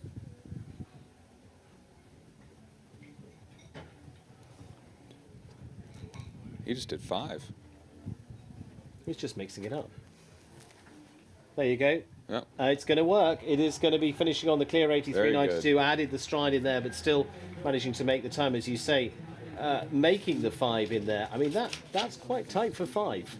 Very tight for 5, but you know there were people getting long in 4, and he got a little under 12 and landed a bit shallow on landing, and you know he made the adjustment, and the 5 worked out perfectly. You know, that was very well done. I mean, it's a midway distance in there in terms of measured for it. It's 18 meters 90, which 5 strides you're looking at more like 20 meters. So it's correct. It's quite a bit of But you know, with very good flat work and schooling, you know, you can add up those strides. You know, just that.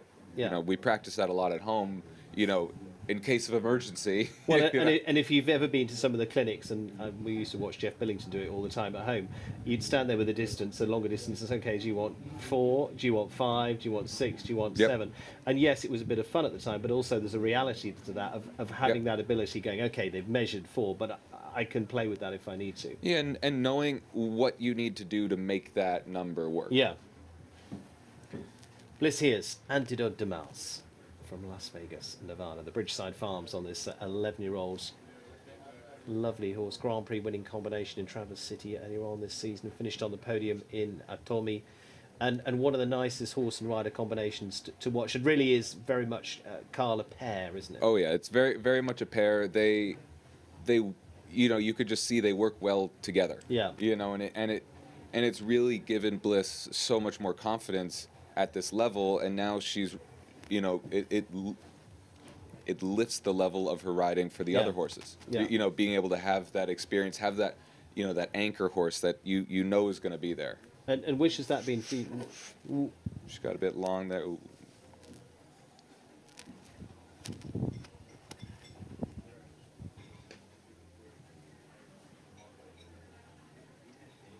There you go. You could see the experience there. You know, she didn't panic. She just made the adjustment she needed to, and the horse did it. And trust. And there wasn't really a fight there. You know, it was just like, oh, okay, yeah, we'll do that.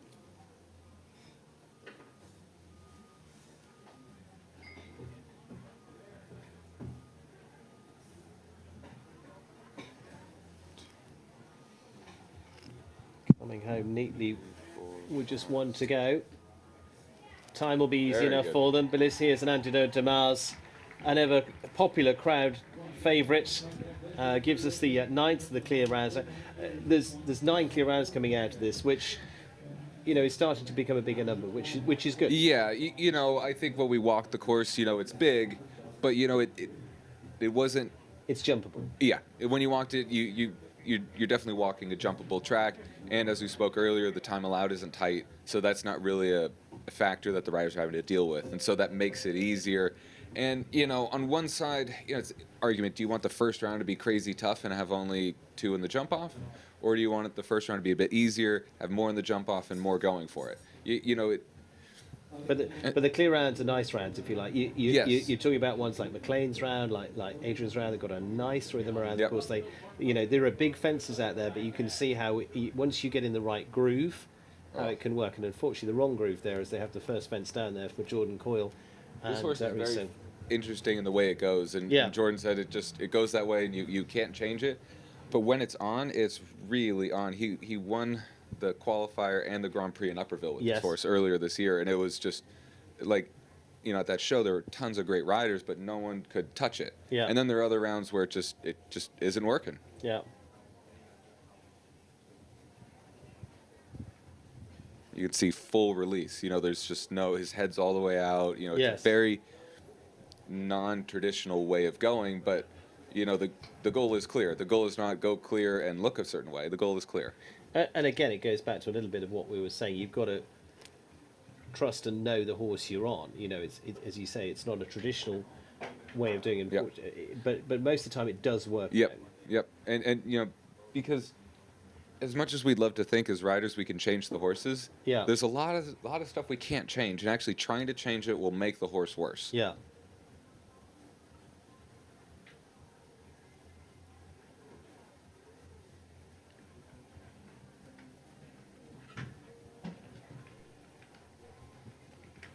I mean, you could see the full release. It's you know, it's got to be a interesting feeling. It's got to feel completely wrong because it's never what you do. But you know, again, you have to do what's most successful, even if it feels wrong. And sometimes, as you say, trying to put that into a different mold, it actually becomes worse. And actually, as you say, when it works, it really works. Yeah. You see the horse kind of pauses off the floor as a style, so if he starts holding, that pause is going to get worse. Yeah, and if he starts kicking, you know, he might kick it straight in the front rail. You know, it's really, it's always a balance. Yeah.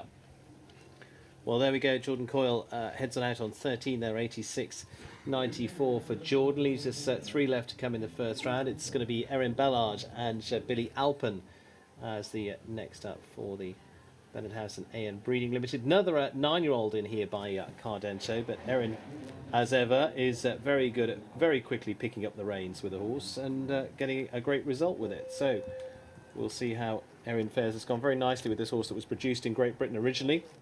Of course, with the Billy prefix coming from William Funnell of Great Britain, who's jumped on a host of the British teams. European Championship gold amongst those. She finished 6th with this horse in Las Vegas in the World Cup qualifier there, and bear in mind that was only the second show that she jumped at. Where this was a horse that was ridden by Paris Ceylon briefly over in Europe. Oh, I don't think she deserved that. No, it didn't. I mean, she had a nice distance. Maybe, you know, maybe she took it for granted, but you know, back to our millimeters conversation. Yes.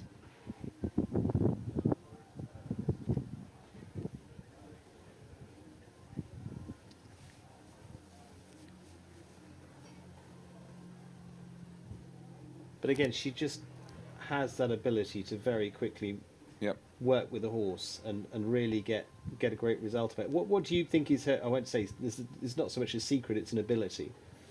Yeah, to pick that stuff up, it's just so quickly. It's really about just allowing the horse to go. Yeah. And in all of her horses, she always picks such a great canter up with them, and I think she learns these new horses so quick because she's not trying to change them. Yeah. She's riding them where they're at that time. Of course, you're always trying to improve as much as you can, but you have to ride them where they're at, not where, you want them to be. Little touch there, and to say one of the probably biggest tracks this pair have jumped together, finishing on a total of 8 there. It's 84.74, finishing on the 8. 9 in the clear box so far at the moment to return for that jump off. 2 left to go in the first round of the Adequan Grand Prix here this afternoon here at the Desert Horse Park. Not looking like a desert at the moment on this beautiful green arena. Oh, come on, deserts are known for forestry. The palm tree forestry behind might give it a little bit away. Beautiful sunny afternoon here. Erin Ballard just heading out after her round, but as I say, a pairing that have had not too much exposure but done very nicely so far, and a pair that have had plenty of big rounds together are Margie Goldstein Engelnau and of course Royce. He would be the oldest horse in the class now. Is he 17 or is 17? he? Yeah, 17. so he would be. Yeah. By Cafe au Lait. Grand Prix winners again in Traverse City back in August of this year, but put win after win together. A few of those been in Traverse City over the last 2 years, but then again, we've not been travelling quite as much as they have done in the past. There's Grand Prix winners in Wellington before now as well.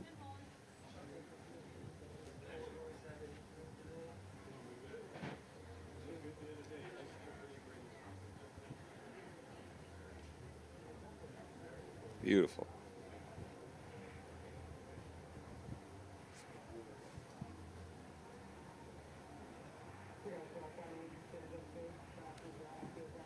Margie's great. She proves everyone wrong that says I'm too small to ride. Or I'm too small to ride that horse. Yeah. Again, that triple coming out of it, getting a bit racy coming out of the turn. They're just sitting down on the back rail a bit.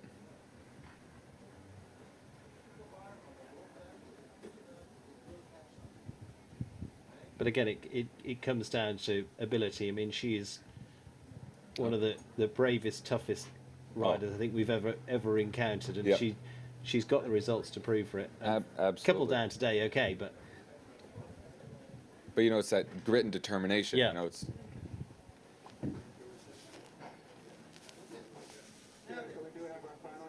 keenly at the last, and finish on a total of 8 there, 83.32 for them. For Margie going into 17th place with Royce. And yeah, shame not to see them in the jump off. We're always excited to see them. They're fantastic in the jump off. So taking us on to our last to go, which is going to be Rowan Willis and Blue Movie. Her bar name is Carrots. Yes. Yeah. Little redheaded mare. Yeah. She's great. When she's on, she's on. A little bit. When we were talking with Jordan Coyle, and Ariso. When she's off, it's just not her day. And Rowan's had her since, a very young age. He's the only, Yep. He's the only one that's ridden her, and it's such a cool pairing. And, when they're on, it's spectacular to watch. And for anyone that knows the background, she was never the easiest in the warm-up because she didn't do an awful lot of it, but has that ability to go in there and do this. But you say an unpredictability, but that unpredictability can translate. It's translated into the Nations Cup wins in here in the USA, where he's now based. And she's never easy. You could see how hard he's working. She's never easy to ride. He's always really riding, but when when she's jumping, it's spectacular. Yeah.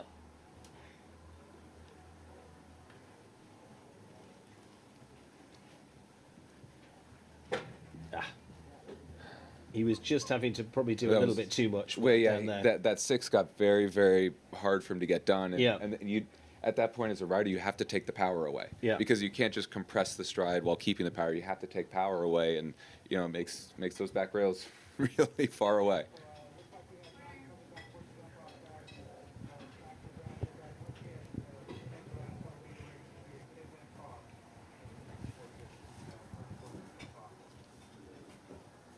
That was a bummer. Yeah, last fence there, going on a total of 8 there. 77.33 would have been the fastest of the fours. Otherwise, would have gone into 10th spot, so into a little bit of money, but unfortunately not to be there. But again, as you talked about, it's a partnership. When it works, it really works. Yep. And it's, it's hard because that mare goes her way. Yeah. And, but she's a character. That's the she's point. a character. And we it's just, you just have to accept it. She's great. But she'll put plenty of wins behind it. Yep. She's been the biggest winning horse for him by a long way through his career. And for a long period of time. They've been together for years, and, it shows no sign of slowing down. Absolutely. So it is unfortunately Rowan Willis not to be with us into the jump-off. We're going to take a look at that jump-off lineup of who's to come in that. There's going to be 9 of them in all to return for the second round of this $230,000 Adequan 5-star Grand Prix presented by Essence Art Gallery here this afternoon. Beautiful afternoon. You can see the mountains just in the background, just a little haze dropping over them now as we're out here in the desert. It gets dark around, about a couple of hours yet, 4:30 local time. Means we can get to bed early. But actually, you can also enjoy what's coming up, because we've got another 2-star class this evening. Yeah, well, night class. Say evening, 5 o'clock. Yes. Night class, 5 o'clock.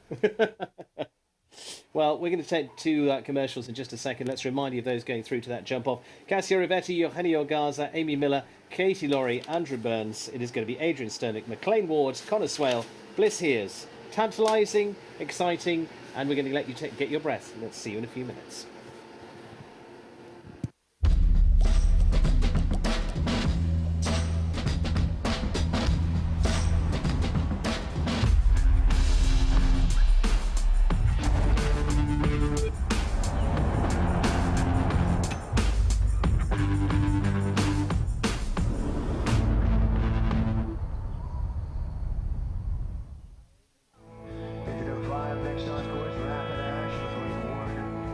Equifair really takes a different approach to product development and to the materials that we use in our products. We're always looking outside to see what the sports world and medical worlds are doing, and we apply that to the equine athlete.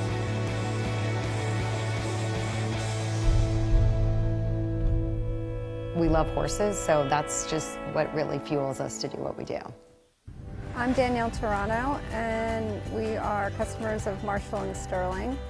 They have been amazing for us, for our business. They take care of our farm, our horses, our cars. It's basically one-stop shopping for us. I'm Jimmy Toronto. Unfortunately, we've actually had to really use Marshall and Sterling for horse deaths. And I have to say that Marshall & Sterling has been an amazing, amazing company. They have taken care of things. It's been worry-free. The person we deal with, Missy, she takes it all upon herself. Once we go to her with the claim, she does it all for us. And I have to say, since we've been with Marshall & Sterling, I just can't think of going anywhere else. I put all my trust, all my faith in them.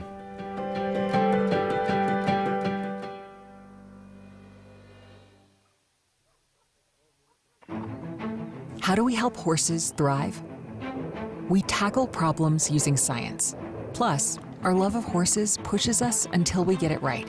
We're always innovating, always researching, even with our most established feeds. Our PhDs are dedicated to the scientific method, but to help a horse reach their full potential, you need both science and love, so your horse can live their best life.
When every second counts, the surface matters. Premier Equestrian features Pro-Tex footing product and Auto Sport base mats.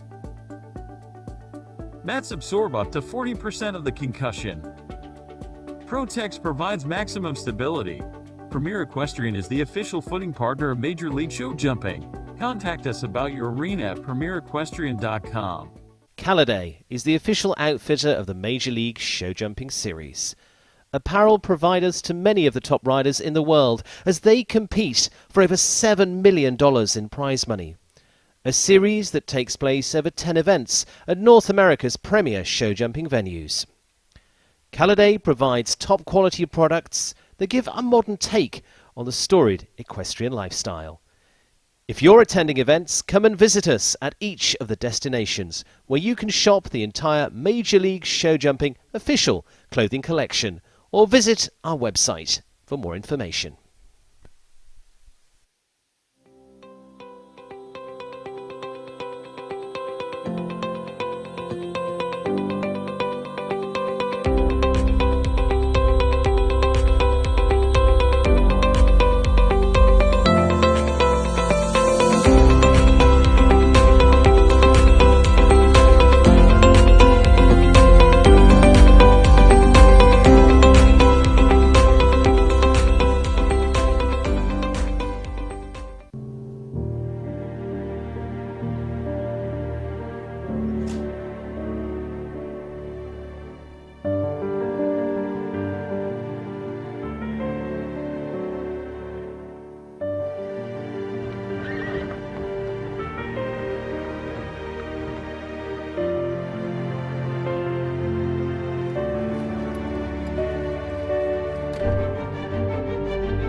People always ask it, how much of it is the horse and how much is the rider, and that's a really tough question.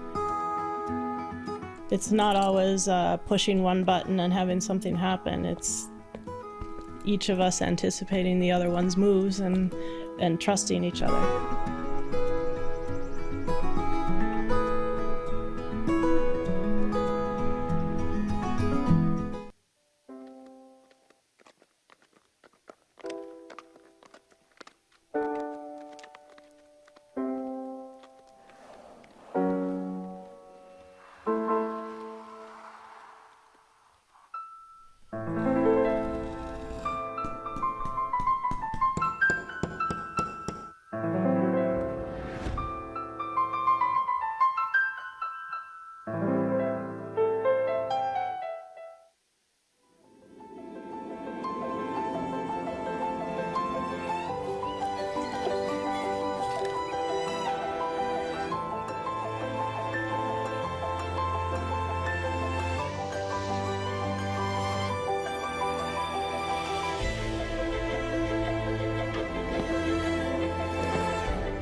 Well, set to return for the jump-off here for this five-star Grand Prix this afternoon.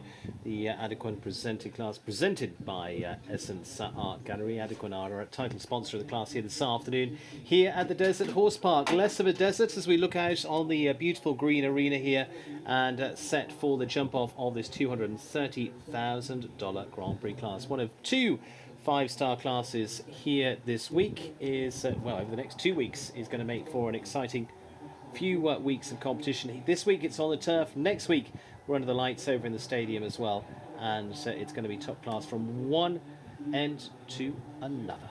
So here we go with our first of 9 to go in this jump off. Cassio Rivetti to start us off with the Lindemann Barnett Sport Horses. Alain Davin alongside me is multiple Grand Prix winner Carl Cook, and of course California native as well, to cheer on a few of the locals too. And Carl, interesting jump off here. I'm going to throw some numbers out there. It's 1.2.16, which is fence 11 in reverse. 4A and B, so that dreaded wall isn't back in there again. 17 is a new fence across the centre that you and I have just talked about, but we'll fill everybody in a moment. 12 the butterflies, and 14, which was the last fence on course, but easier for you to explain it as we go around. So let's go around. Yeah, so I think Cassio. we're gonna see a leave out to fence 2 that we saw in the first round, and you're in a big ring, so you don't generally have as many hairpins. This is the tightest turn to fence 16, but then it's basically all galloping. Long gallop here to the combination, and that kind of favors a particular type of horse. Some horses can turn, and some at speed can't. This one, there's not really a lot of turns, so it's mostly about how can you gallop. Lands there in 29 and seconds. He's putting together a good round.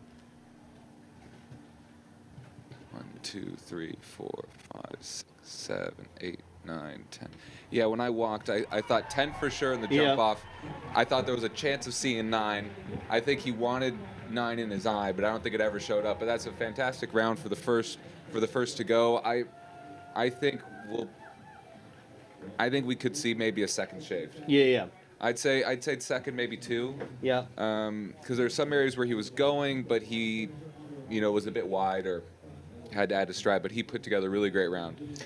Cassio Rivetti then setting the target at 43.87 of our 9 to go in the jump-off. Let's remind you those in it: Eugenio Garza, Amy Miller, Katie Laurie, Andrew Burns, Adrian Sterling, McLean Ward, Connor Swale, and Bliss Hears, all to come back for this showdown here this afternoon. And it is going to go on to Eugenio Garza now. Victor Finn, DH said, 13-year-old. And again, he comes in on a high after riding that winning round in yesterday's team competition as well.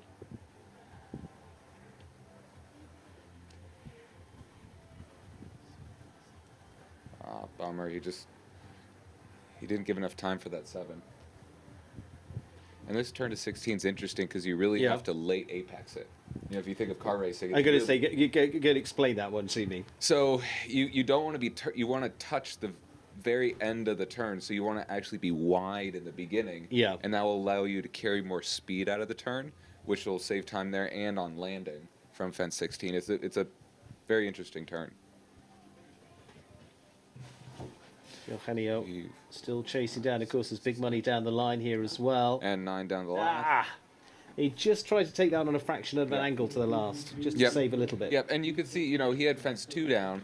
Yeah. And so he wasn't going full speed, and he was still, half second ahead of Cassio's time. But the thing is, he wasn't clear. So, you could definitely take time off. It's just, can you be under Cassio's time and clear? Yeah, it's as simple as that. 43.87 leading time at the moment, Cassio Rivetti. Eugenio Garza there on 43.30 from him with Victor Finn, DHZ.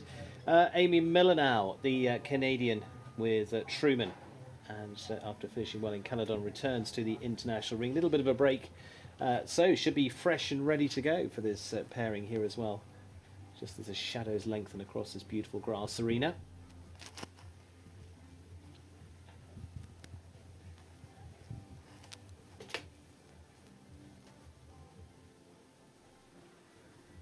See, she goes a bit wide there in late apexes, but she didn't carry as much speed out. But that's the track that, me walking it would lead to the fastest time. Yeah. In that turn. And the way they put the plants here is kind of funny. It's on the inside of both the turn to it and the turn away from it, which can be distracting.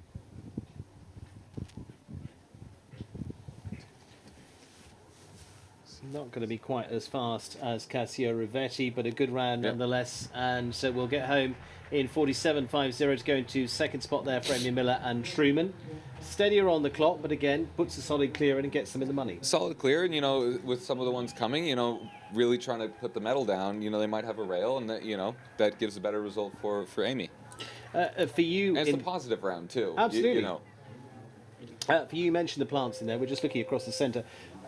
They're almost you know, a little bit of a road cone there to get you down. Yeah. Get you, but I mean, the question is how much you would want to really slice up to that vertical. Yeah, I think so. Those plants, I believe, are covering on entry to fence 17 Yeah. are covering a sprinkler. Yeah. So you know, it's a safety thing to have it there. But it also landing, makes it interesting to have it. Yeah, sure. You know, me personally as a rider, I don't like anything in the way of my turns. I hate islands because I think it's interesting and challenging to let riders turn where they want. Yeah. Don't have it be inside or outside. You know, allow them the opportunity to do it. You know, the course builder doesn't need to determine that. Katie Laurie and Django, the second on course at the moment for the Australian. Oof. Well, that's just had a bit of a funny. I don't think he got his front legs planted Yeah. really. Maybe a little bit of slide sometimes on if they get a little slide off the floor, they don't jump the same. That's a bummer. And again, the trouble with going early in a strong group is how much do you push it? You know, when you're sitting at the tail end, you go, okay, I know what I've got to do now. I mean, I was at the National Horse Show a few weeks ago. Yeah.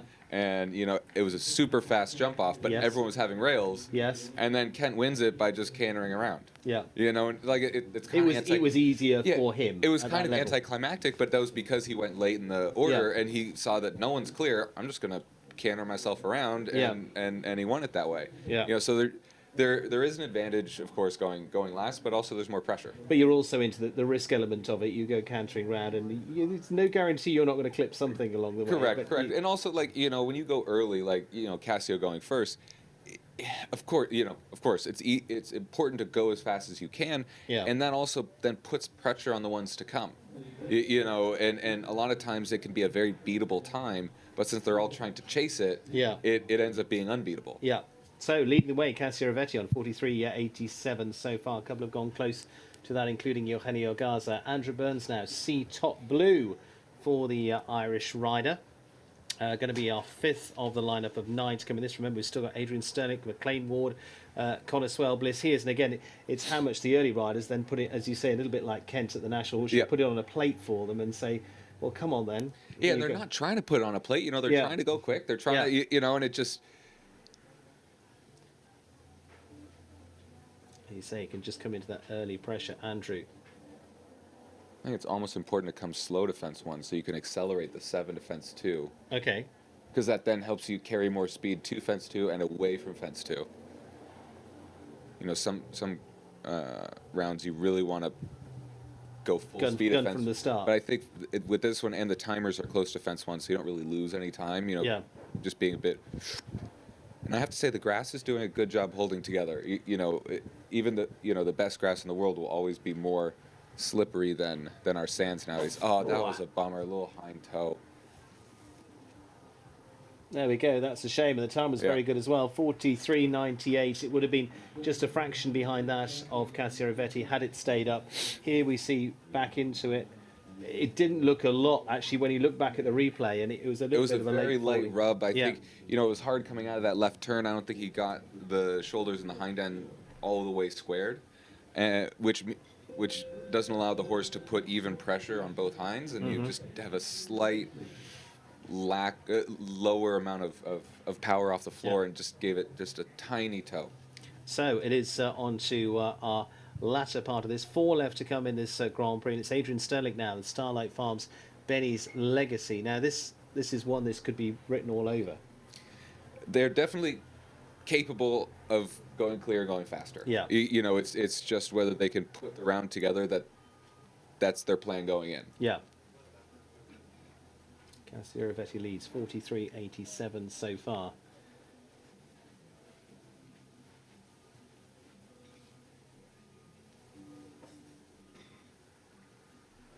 And accelerate. A little bit wide there, you see. Yeah. But she was able to keep the speed going. So and as you say, you get to that point and then you go. Yep. And even though she was a bit wider in her turn, she had a very fast fence 16. So that compensates for the the difference in track. You see her going around here. Ooh. But keeps that was moving. Interesting. I wonder if that was a choice or not. You know, I wonder if that was the plan or. Now, just the 1 left to go. It's going to run very close here. Might just not be quite enough for Adrian to get in front. It's going to be a really good round at 44.86. Literally just a second off. And she ran the 9 down. I really wonder if it was her plan to go around there, because interesting, very interesting. Okay, so for them, it is into second place for Adrian Sternick, Bennett's Legacy, and still leading the way, Cassia Rivetti, Alanine Devin at the moment. So we're getting what we talked about, you know, someone going in early, putting on a very fast round, but, you know, you can go faster. Yes. But everyone's having problems on the chase. You know, it's not a giveaway. McLean Ward may well show us the way. Casper van Het Hillerhof here, and will be. Oh, he's trying 6. From last. He's trying 6. 1, 2, 3, 4. This horse has a huge stride, and like I noted in the first round, the steering can be a bit difficult. So you compensate by going faster. Yeah.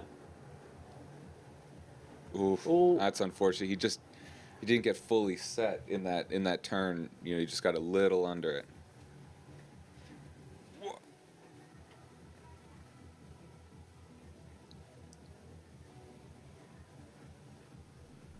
So still the door open for Connoisseur and Bliss. He is not to be at the butterfly fence either, I'm afraid. Yeah, again, you know, that left turn, you know, the similar from 2 to 3, it's just, he was, you know, McLean's doing everything he can to make that turn, and it just, you know, he could see that it wasn't going to happen. Wasn't coming. Yeah. Yeah.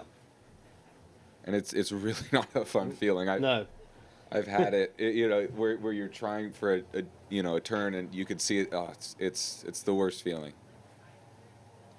Well, that was a bummer. Yeah, well, that's a shame. Finishing on a score that will add time to it. 16 to add for time. 8 for jumping there for McLean Ward, Casper van Hillerhof. But a really strong start for them, and just unfortunately it just didn't quite come together. But let's talk about that start. I mean, he knew, he'd watched people go before and see the 7 is really not that forward, and he knows he's got a huge stride, and he needs to use his straight line speed, because he'll lose it in the turns, and he knows that. And so I think the 6 was a brilliant idea, you know, and I think, you know, if he had to do it again, he would do 6 again. Yeah. You know, that was very much matching, you know, your horse to the course you're about to do. And speaking of which, Connor Swell, Count Me In, goes and has a little look over at that Major League double over in the side of the arena there. Shadows just starting to come into that as well. Yeah, it's a little bit dark, and you're cantering right at the rail there. And then you got to make a hard 90-degree right-hand turn right at the last minute, because, you know, you're trying to go fast, so everything's last minute. And I think it's catching some horses to where they just aren't able to make that rotation and get it completed before they take off. Connor Swell then of Ireland, penultimate combination to go in this Grand Prix this afternoon. And look, he did 7 there, and it looked to be the same speed as McLean doing 6. Very, very tidy, leaving out of stride there. That was quick. That was tidy. Little wide, but you know, he's seen people have issues there, so he wanted to give it, you know, the correct berth. And keep up the momentum. I wonder if he saw one less in his eye early on in that turn. Time-wise, he might just have to go to get there. It is going to be Cassia Rivetti in the lead on 43. I don't think he's going to be quite fast enough. He's going to look at him shake for the line. 43.92. It's interesting. They put the timers very far away from the last fence, so you really have to land and go. And with that small margin, you know, that's 5/100ths of a second. I wonder if that he could have made that up just on from landing from the last to the timers. And you can see how he landed. Hands were flapping, going, go, go, go, go, go. 43.92 into second place for Connor Swale, and Count Me In. Cassia Rivetti still leads with Alanine Devin. So again, back to what we talked about. Cassio being first to go here, just putting enough pressure on the rest. 1 or 2 rounds that didn't quite work out when they tried things. This one could do. It is the last to go. Bliss here. She was on the podium in Mexico a few weeks ago in Atomi. It was a top best 5-star Grand Prix finish there, as she finished on the steps there as part of the top 3. Could she go to the top step here? Antidot de Mars, rider from Las Vegas, Nevada. It's really an interesting jump off, because it doesn't peg as something hyper technical, yet it is quite technical.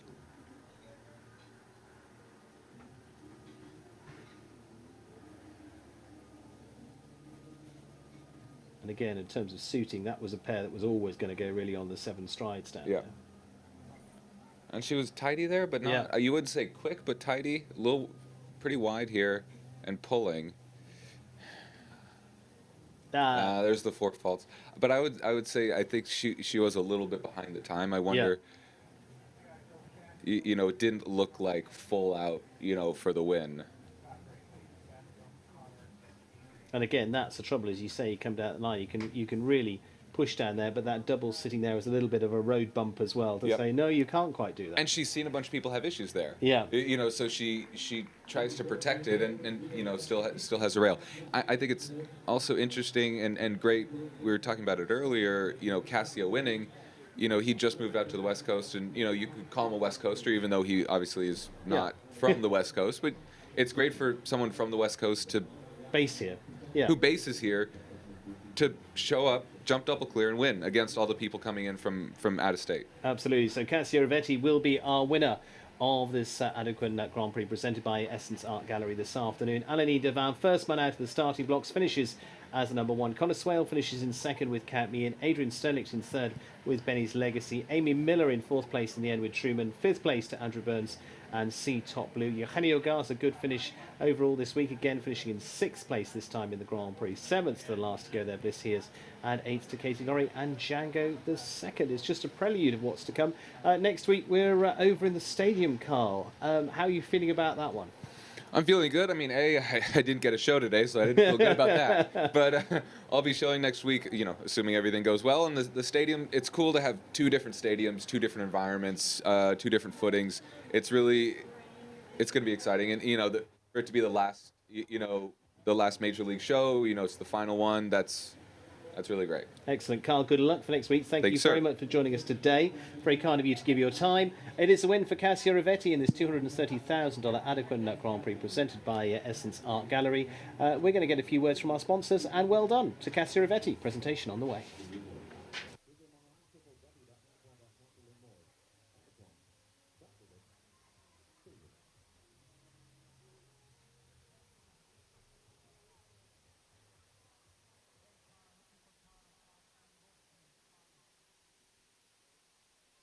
Caliday is the official outfitter of the Major League Show Jumping Series.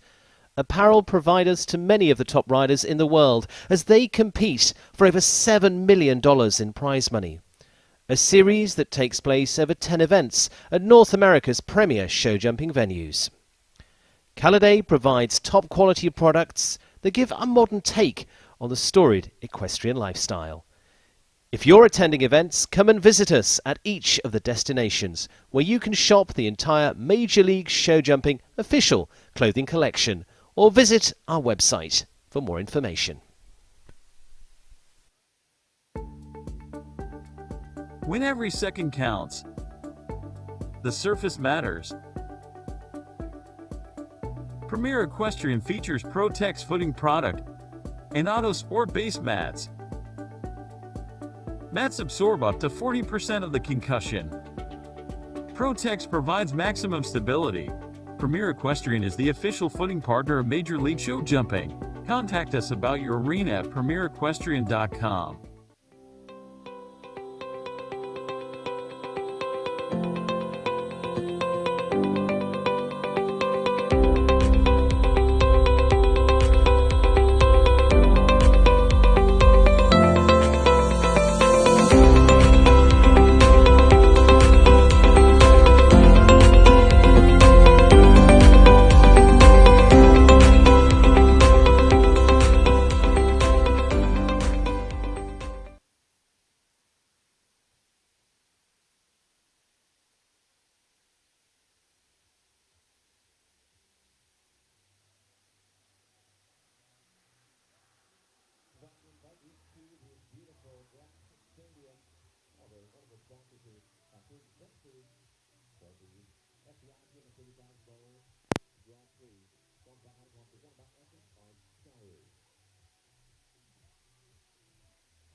League stud jumping.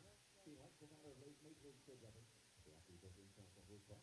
And now the Robert Tony Meadows, Christina and Jeremy Smith, Stephen Lakehead and Catherine Harvey. Also have Essence Art Gallery on that full track.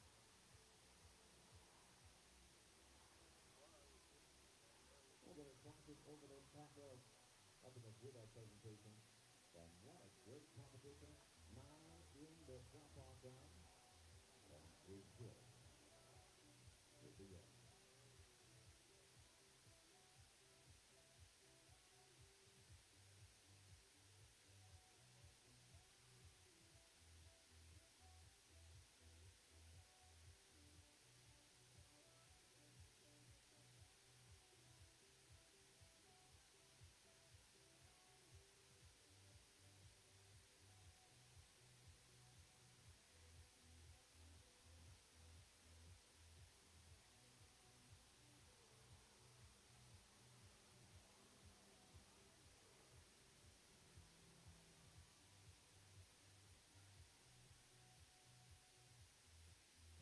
Let's bring our top 3 back to the ring. Third place, and that will go to the round for the USA, Adrian Sternlick aboard Betty's Legacy.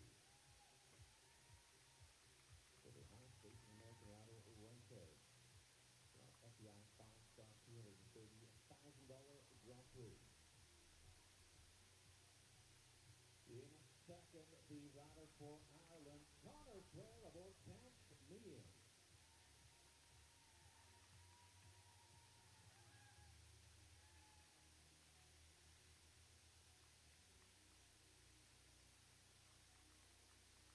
And please, big round of applause for your champion there for Brazil, Casio Rovetti. And Casio Rovetti aboard Alameda Grovan, a wonderful horse owned by Lindemann Bonnet, 4 horses out of San Francisco. First qualified for the jump-off, first back, and he held the lead all the way. And Casio, that was absolutely impressive. That was awesome.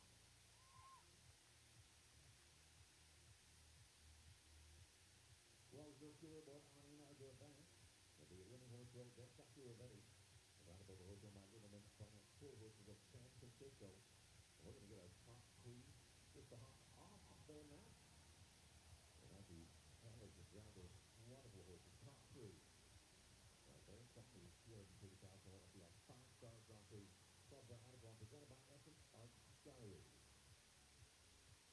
So off got their horses, Casio Rovetti, Connor Prix, Adrian Sternlick. Here we will invite our top 3 to join us just behind the podium there.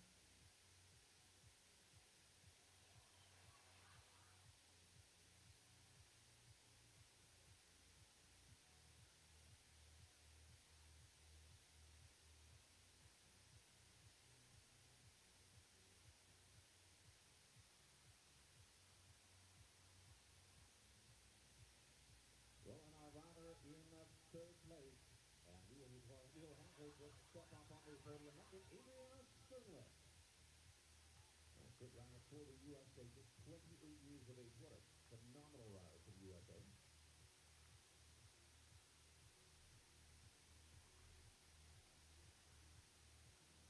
And a wonderful sponsor. And Tom Bullrush from Essence Art Gallery. Matthew Morrissey, co-founder of Major League Stud Jumping. Ian White, co-founder of Major League Stud Jumping. The athletes over at Castle Horse Park. From Sandy Meadows, Christina and Jeremy Smith, Stephen Lakehead, Catherine Harvey. Rider in the second place. Now you see rider for Ireland. Here's Connor Swale.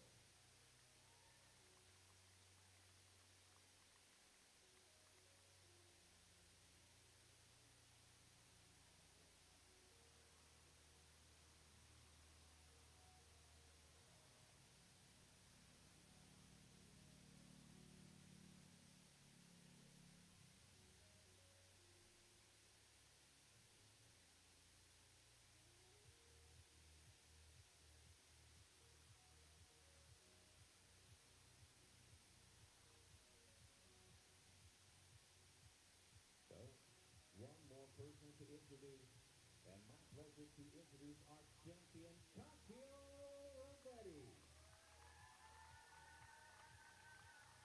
Casio Rovetti, your champion right there. And Casio Rovetti also receiving a $10,000 commission painting out the winning rider's course by Anna Bullright. Essence Art Gallery. That is going to be absolutely amazing. Casio, super job, as always. So Casio Betty with the win. Connoisseur in second. Adrian Sherlock in third place.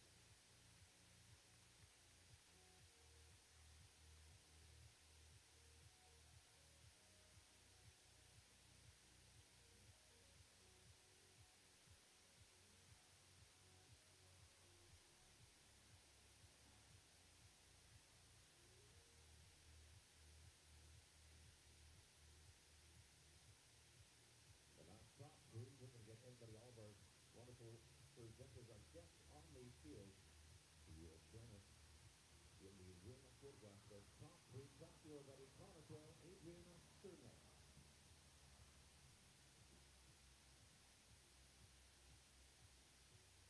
And good night, joining us. Matthew Moore, co-founder of Major League Show Jumping. Gene White, co-founder of Major League Show Jumping. We have some visit International Horse Park. Stephen Hansen, Catherine Harvey, Christina and Jeremy Smith, Rob Sandy Meadows, and Tom Bodwell at Essence Art Gallery.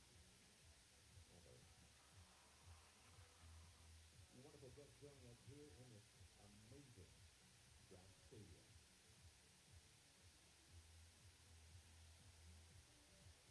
Well, guys, don't go anywhere. Adrian can get you back on the podium. Fantastic. Please don't leave. And ladies and gentlemen, in order to honor our champion, we'd ask you to please rise for the declaring of the national anthem of Brazil.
Will be putting on track from our event, the FBI 5-Star Tour.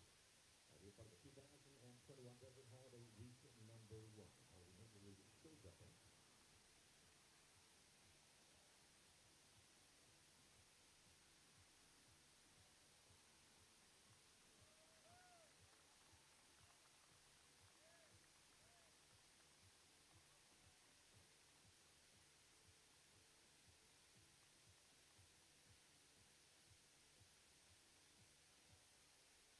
Top three, Casio, O'Connor, and Adrian, if you choose, hop out on your horses.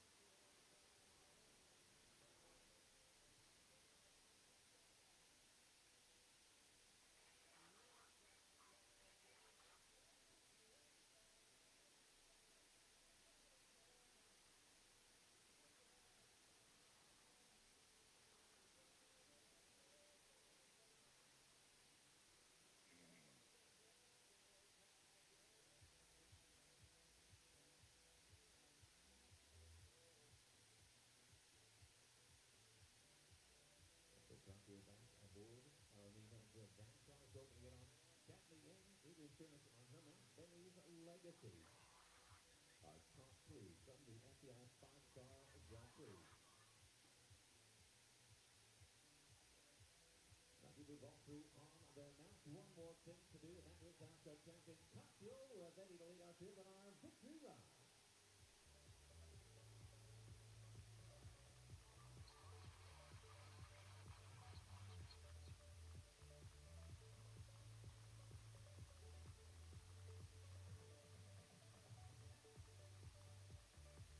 There they are, the top three from the killer aboard Alanino's van that was owned by Little Barnett Ford horses. The winning rider right there from Brazil. Here's Cocktail Rovetti. And Alanino with that having a lot of fun, just celebrating out there. In second place, Comerco, Kathleen in third to Adrian Sherlock and Benny's Legacy. And those are the top three. Legacy also having fun out there on a beautiful grass field. Now this one is the Western International Horse Party at Desert Holiday Week number 1. Well, that concludes the FBI 5-star event here in the grass field. Thank you so much for joining us. And let's see for more major show jumping competitions next week.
try not to look like a total bozo, but we'll see what happens.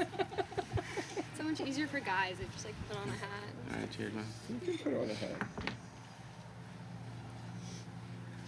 That would require me having one. Does anybody need a water? I would love one. I would love one. Yeah, me too. I love a drink. That was a great Grand Prix. Yeah. It was hard, like harder than some of the other 3 of the first major. 4 riders retired. Yeah. I was like, here we go. Yeah, no, it was good. Thank you. It was good, good jumping. Yeah. Good. And they certainly didn't make it easy on the grass. Yeah? No, I mean, they tested it, and it wasn't like they said something that... Right. No, they didn't set something soft because of Right. Yeah. That was good. All right, everybody, welcome to the press conference for the $230,000 Major League Show Jumping Icon from Prix. I thought it was 23. I'm sorry. I thought it was 23,000. No, $230,000. Sorry, you gave away more money than you thought. The class was presented by Essence Art Gallery. I want to take a moment to introduce everybody that we have at our table today. At the far end of the table, the co-founder of Major League Show Jumping, Mr. Kian White. Seated next to Kian is Mr. Steve Henkin, the president of Desert International Horse Park. Next to Steve, we have our 3rd place finisher for the United States, Adrian Sterlett. Next to me, representing Ireland, we have our 2nd place finisher, Mr. Connor Swale. And then next to Connor, we have the winner of today's class, Cassio Rivetti, representing Brazil. So congratulations. Thank you. Cassio, we'll start with you. Why don't you take us through your preparation for today's class and your 2 rounds? The medal was brilliant. I jumped the first day, the 150. Had 2 down. It was the first time. That's my 5th class with her. It was the first time in the grass. I was like a little worried. Didn't ride so well. I made some small changes for today and she jumped amazing. And what were your plans coming back first in the jump off? Yeah, I had to try everything because I had this fastest ride after me. So when we go first, I was really trying everything, taking the first distance that I saw. In the end, it worked. Awesome, great. Connor, talk to us about your jump off today and sort of after watching a couple go, what you adjusted and what your plan was. Yeah, I mean, sure, Cassio was first in and he had a blazing round. Yeah, and his horse is very fast, so like I kind of nearly didn't watch anything else after that, to be honest. I thought, okay, it's going to be very hard to beat him. And I mean, yeah, my horse was fantastic. I mean, we're just in a new relationship. We haven't done so many classes. This is our 4th 5-star. He's been clear 3 times out of 4 in the Grand Prix. He's a fantastic horse, and I'm really looking forward to what's coming next with him, to be honest. I mean, I had a great round. The horse, he jumped amazing, and I had a little stumble when I landed after the last jump. Maybe if I didn't do that, I would have caught him. But I'm very happy with 2nd. The horse was fantastic, and Cassio was a great winner today. Great, thank you. Adrian, talk to us about your relationship with that horse and what it means to you to have him there for you in such a big track and to do so well. Yeah, I've had my horse for 2 years. Is this on? He's incredibly special to me. I've had a difficult year riding-wise, a lot of ups and downs, and the horse has stepped up to be my #1 horse, and he's such a trier. He has so much heart, and he's really like my cup of tea to ride, so I'm just so grateful every time I get to go in the ring with him, and he tries his heart out for me. Cassio, I just want to come back to you for a second. You've really made California the base for your business, all your clients here. You spend a lot of time at California horse shows, and it's a huge win and a 5-star for you. Can you talk about winning on sort of home turf? Yeah, that's amazing. I love California. I was living in Europe for 18 years before here, and we moved here with my family. It's like my home, and I hope I will stay. Yeah, big win for me. Thank you, my Violet Barnett, Sloan Barnett, for letting me ride this mare. She's special, and yeah, to be here is special for me, for my family watching, and all my clients. Great, thank you. Steve, we'll go to you. You've had an incredible week. Talk about your feelings now that it's come to a close and about the outcome of today's class. You know, it exceeded our expectations by a mile. I mean, you know, it's been 2.5 years we've been at this, and to imagine that we'd be sitting here with this group of riders in this facility 2 years after starting is kind of a dream come true. And our goal was to do this, to change the sport out here, and I think the last 3 days we probably did. So it's, I don't think it could have gone any better, and the grass performed great, and I can take a breath now. It's been a little nerve-wracking, but I mean, honestly, it was just amazing to be a part of it, and to see everybody here and to get the response we've gotten. It's just been great. Thank you. Kian, you guys have now officially made it full circuit, and we are going into the finale. Talk about the fact that you've pulled off an incredible first year and what your hopes are for next week. Yeah, I think it was a big undertaking to say we're going to run 10 new 5-stars in North America during the COVID pandemic, with an incredible team, you know, the major league team, but the team of owners, the team of venues supporting this, sort of everyone coming together to pull it off. The riders believing in it. You know, I've got a lot of good friendships with a lot of the riders from the last 10 years, and it took a lot of them to really believe in this project. You know, when Matt and I were talking about this, we were talking about something that was on a piece of paper. It didn't exist yet. So I think really where we're the most grateful to be able to be here today is that the riders believed in it and they supported it. Even if they had questions, they kind of said, you know what, it's good for the sport and we're going to do it. And it's really given us a great opportunity. The partners in this league are incredible, and I think we have amazing opportunities in the next, 5-10 years to make this the #1 circuit in the world. Great, thank you. Are there any other questions from the audience? No, we're good. Go ahead. So what's next for everyone? Cassio, we'll start with you, and then Connor and Adrian. Next week here again, and the circuit here. It's 3 months. I have, see next week.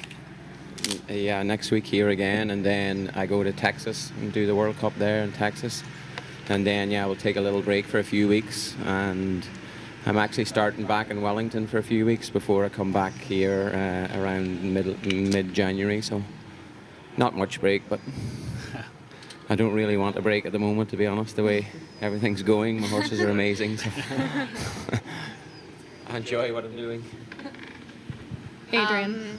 I'm jumping here next week, and then my horse is best off a big break, so we'll give him some time, and we'll start up in Florida and plan his season really carefully. Super, thank you. All right, well, if that's it, that concludes the press conference for today's class. Congratulations to our top 3 riders. Thank you. You didn't tell us you were moving here. You have quite the record here. God. I know. She needs more horses. I could come out here. We could probably arrange that. No, it's a thrill to see you done so well the last 2 days. Hey, thank you as well.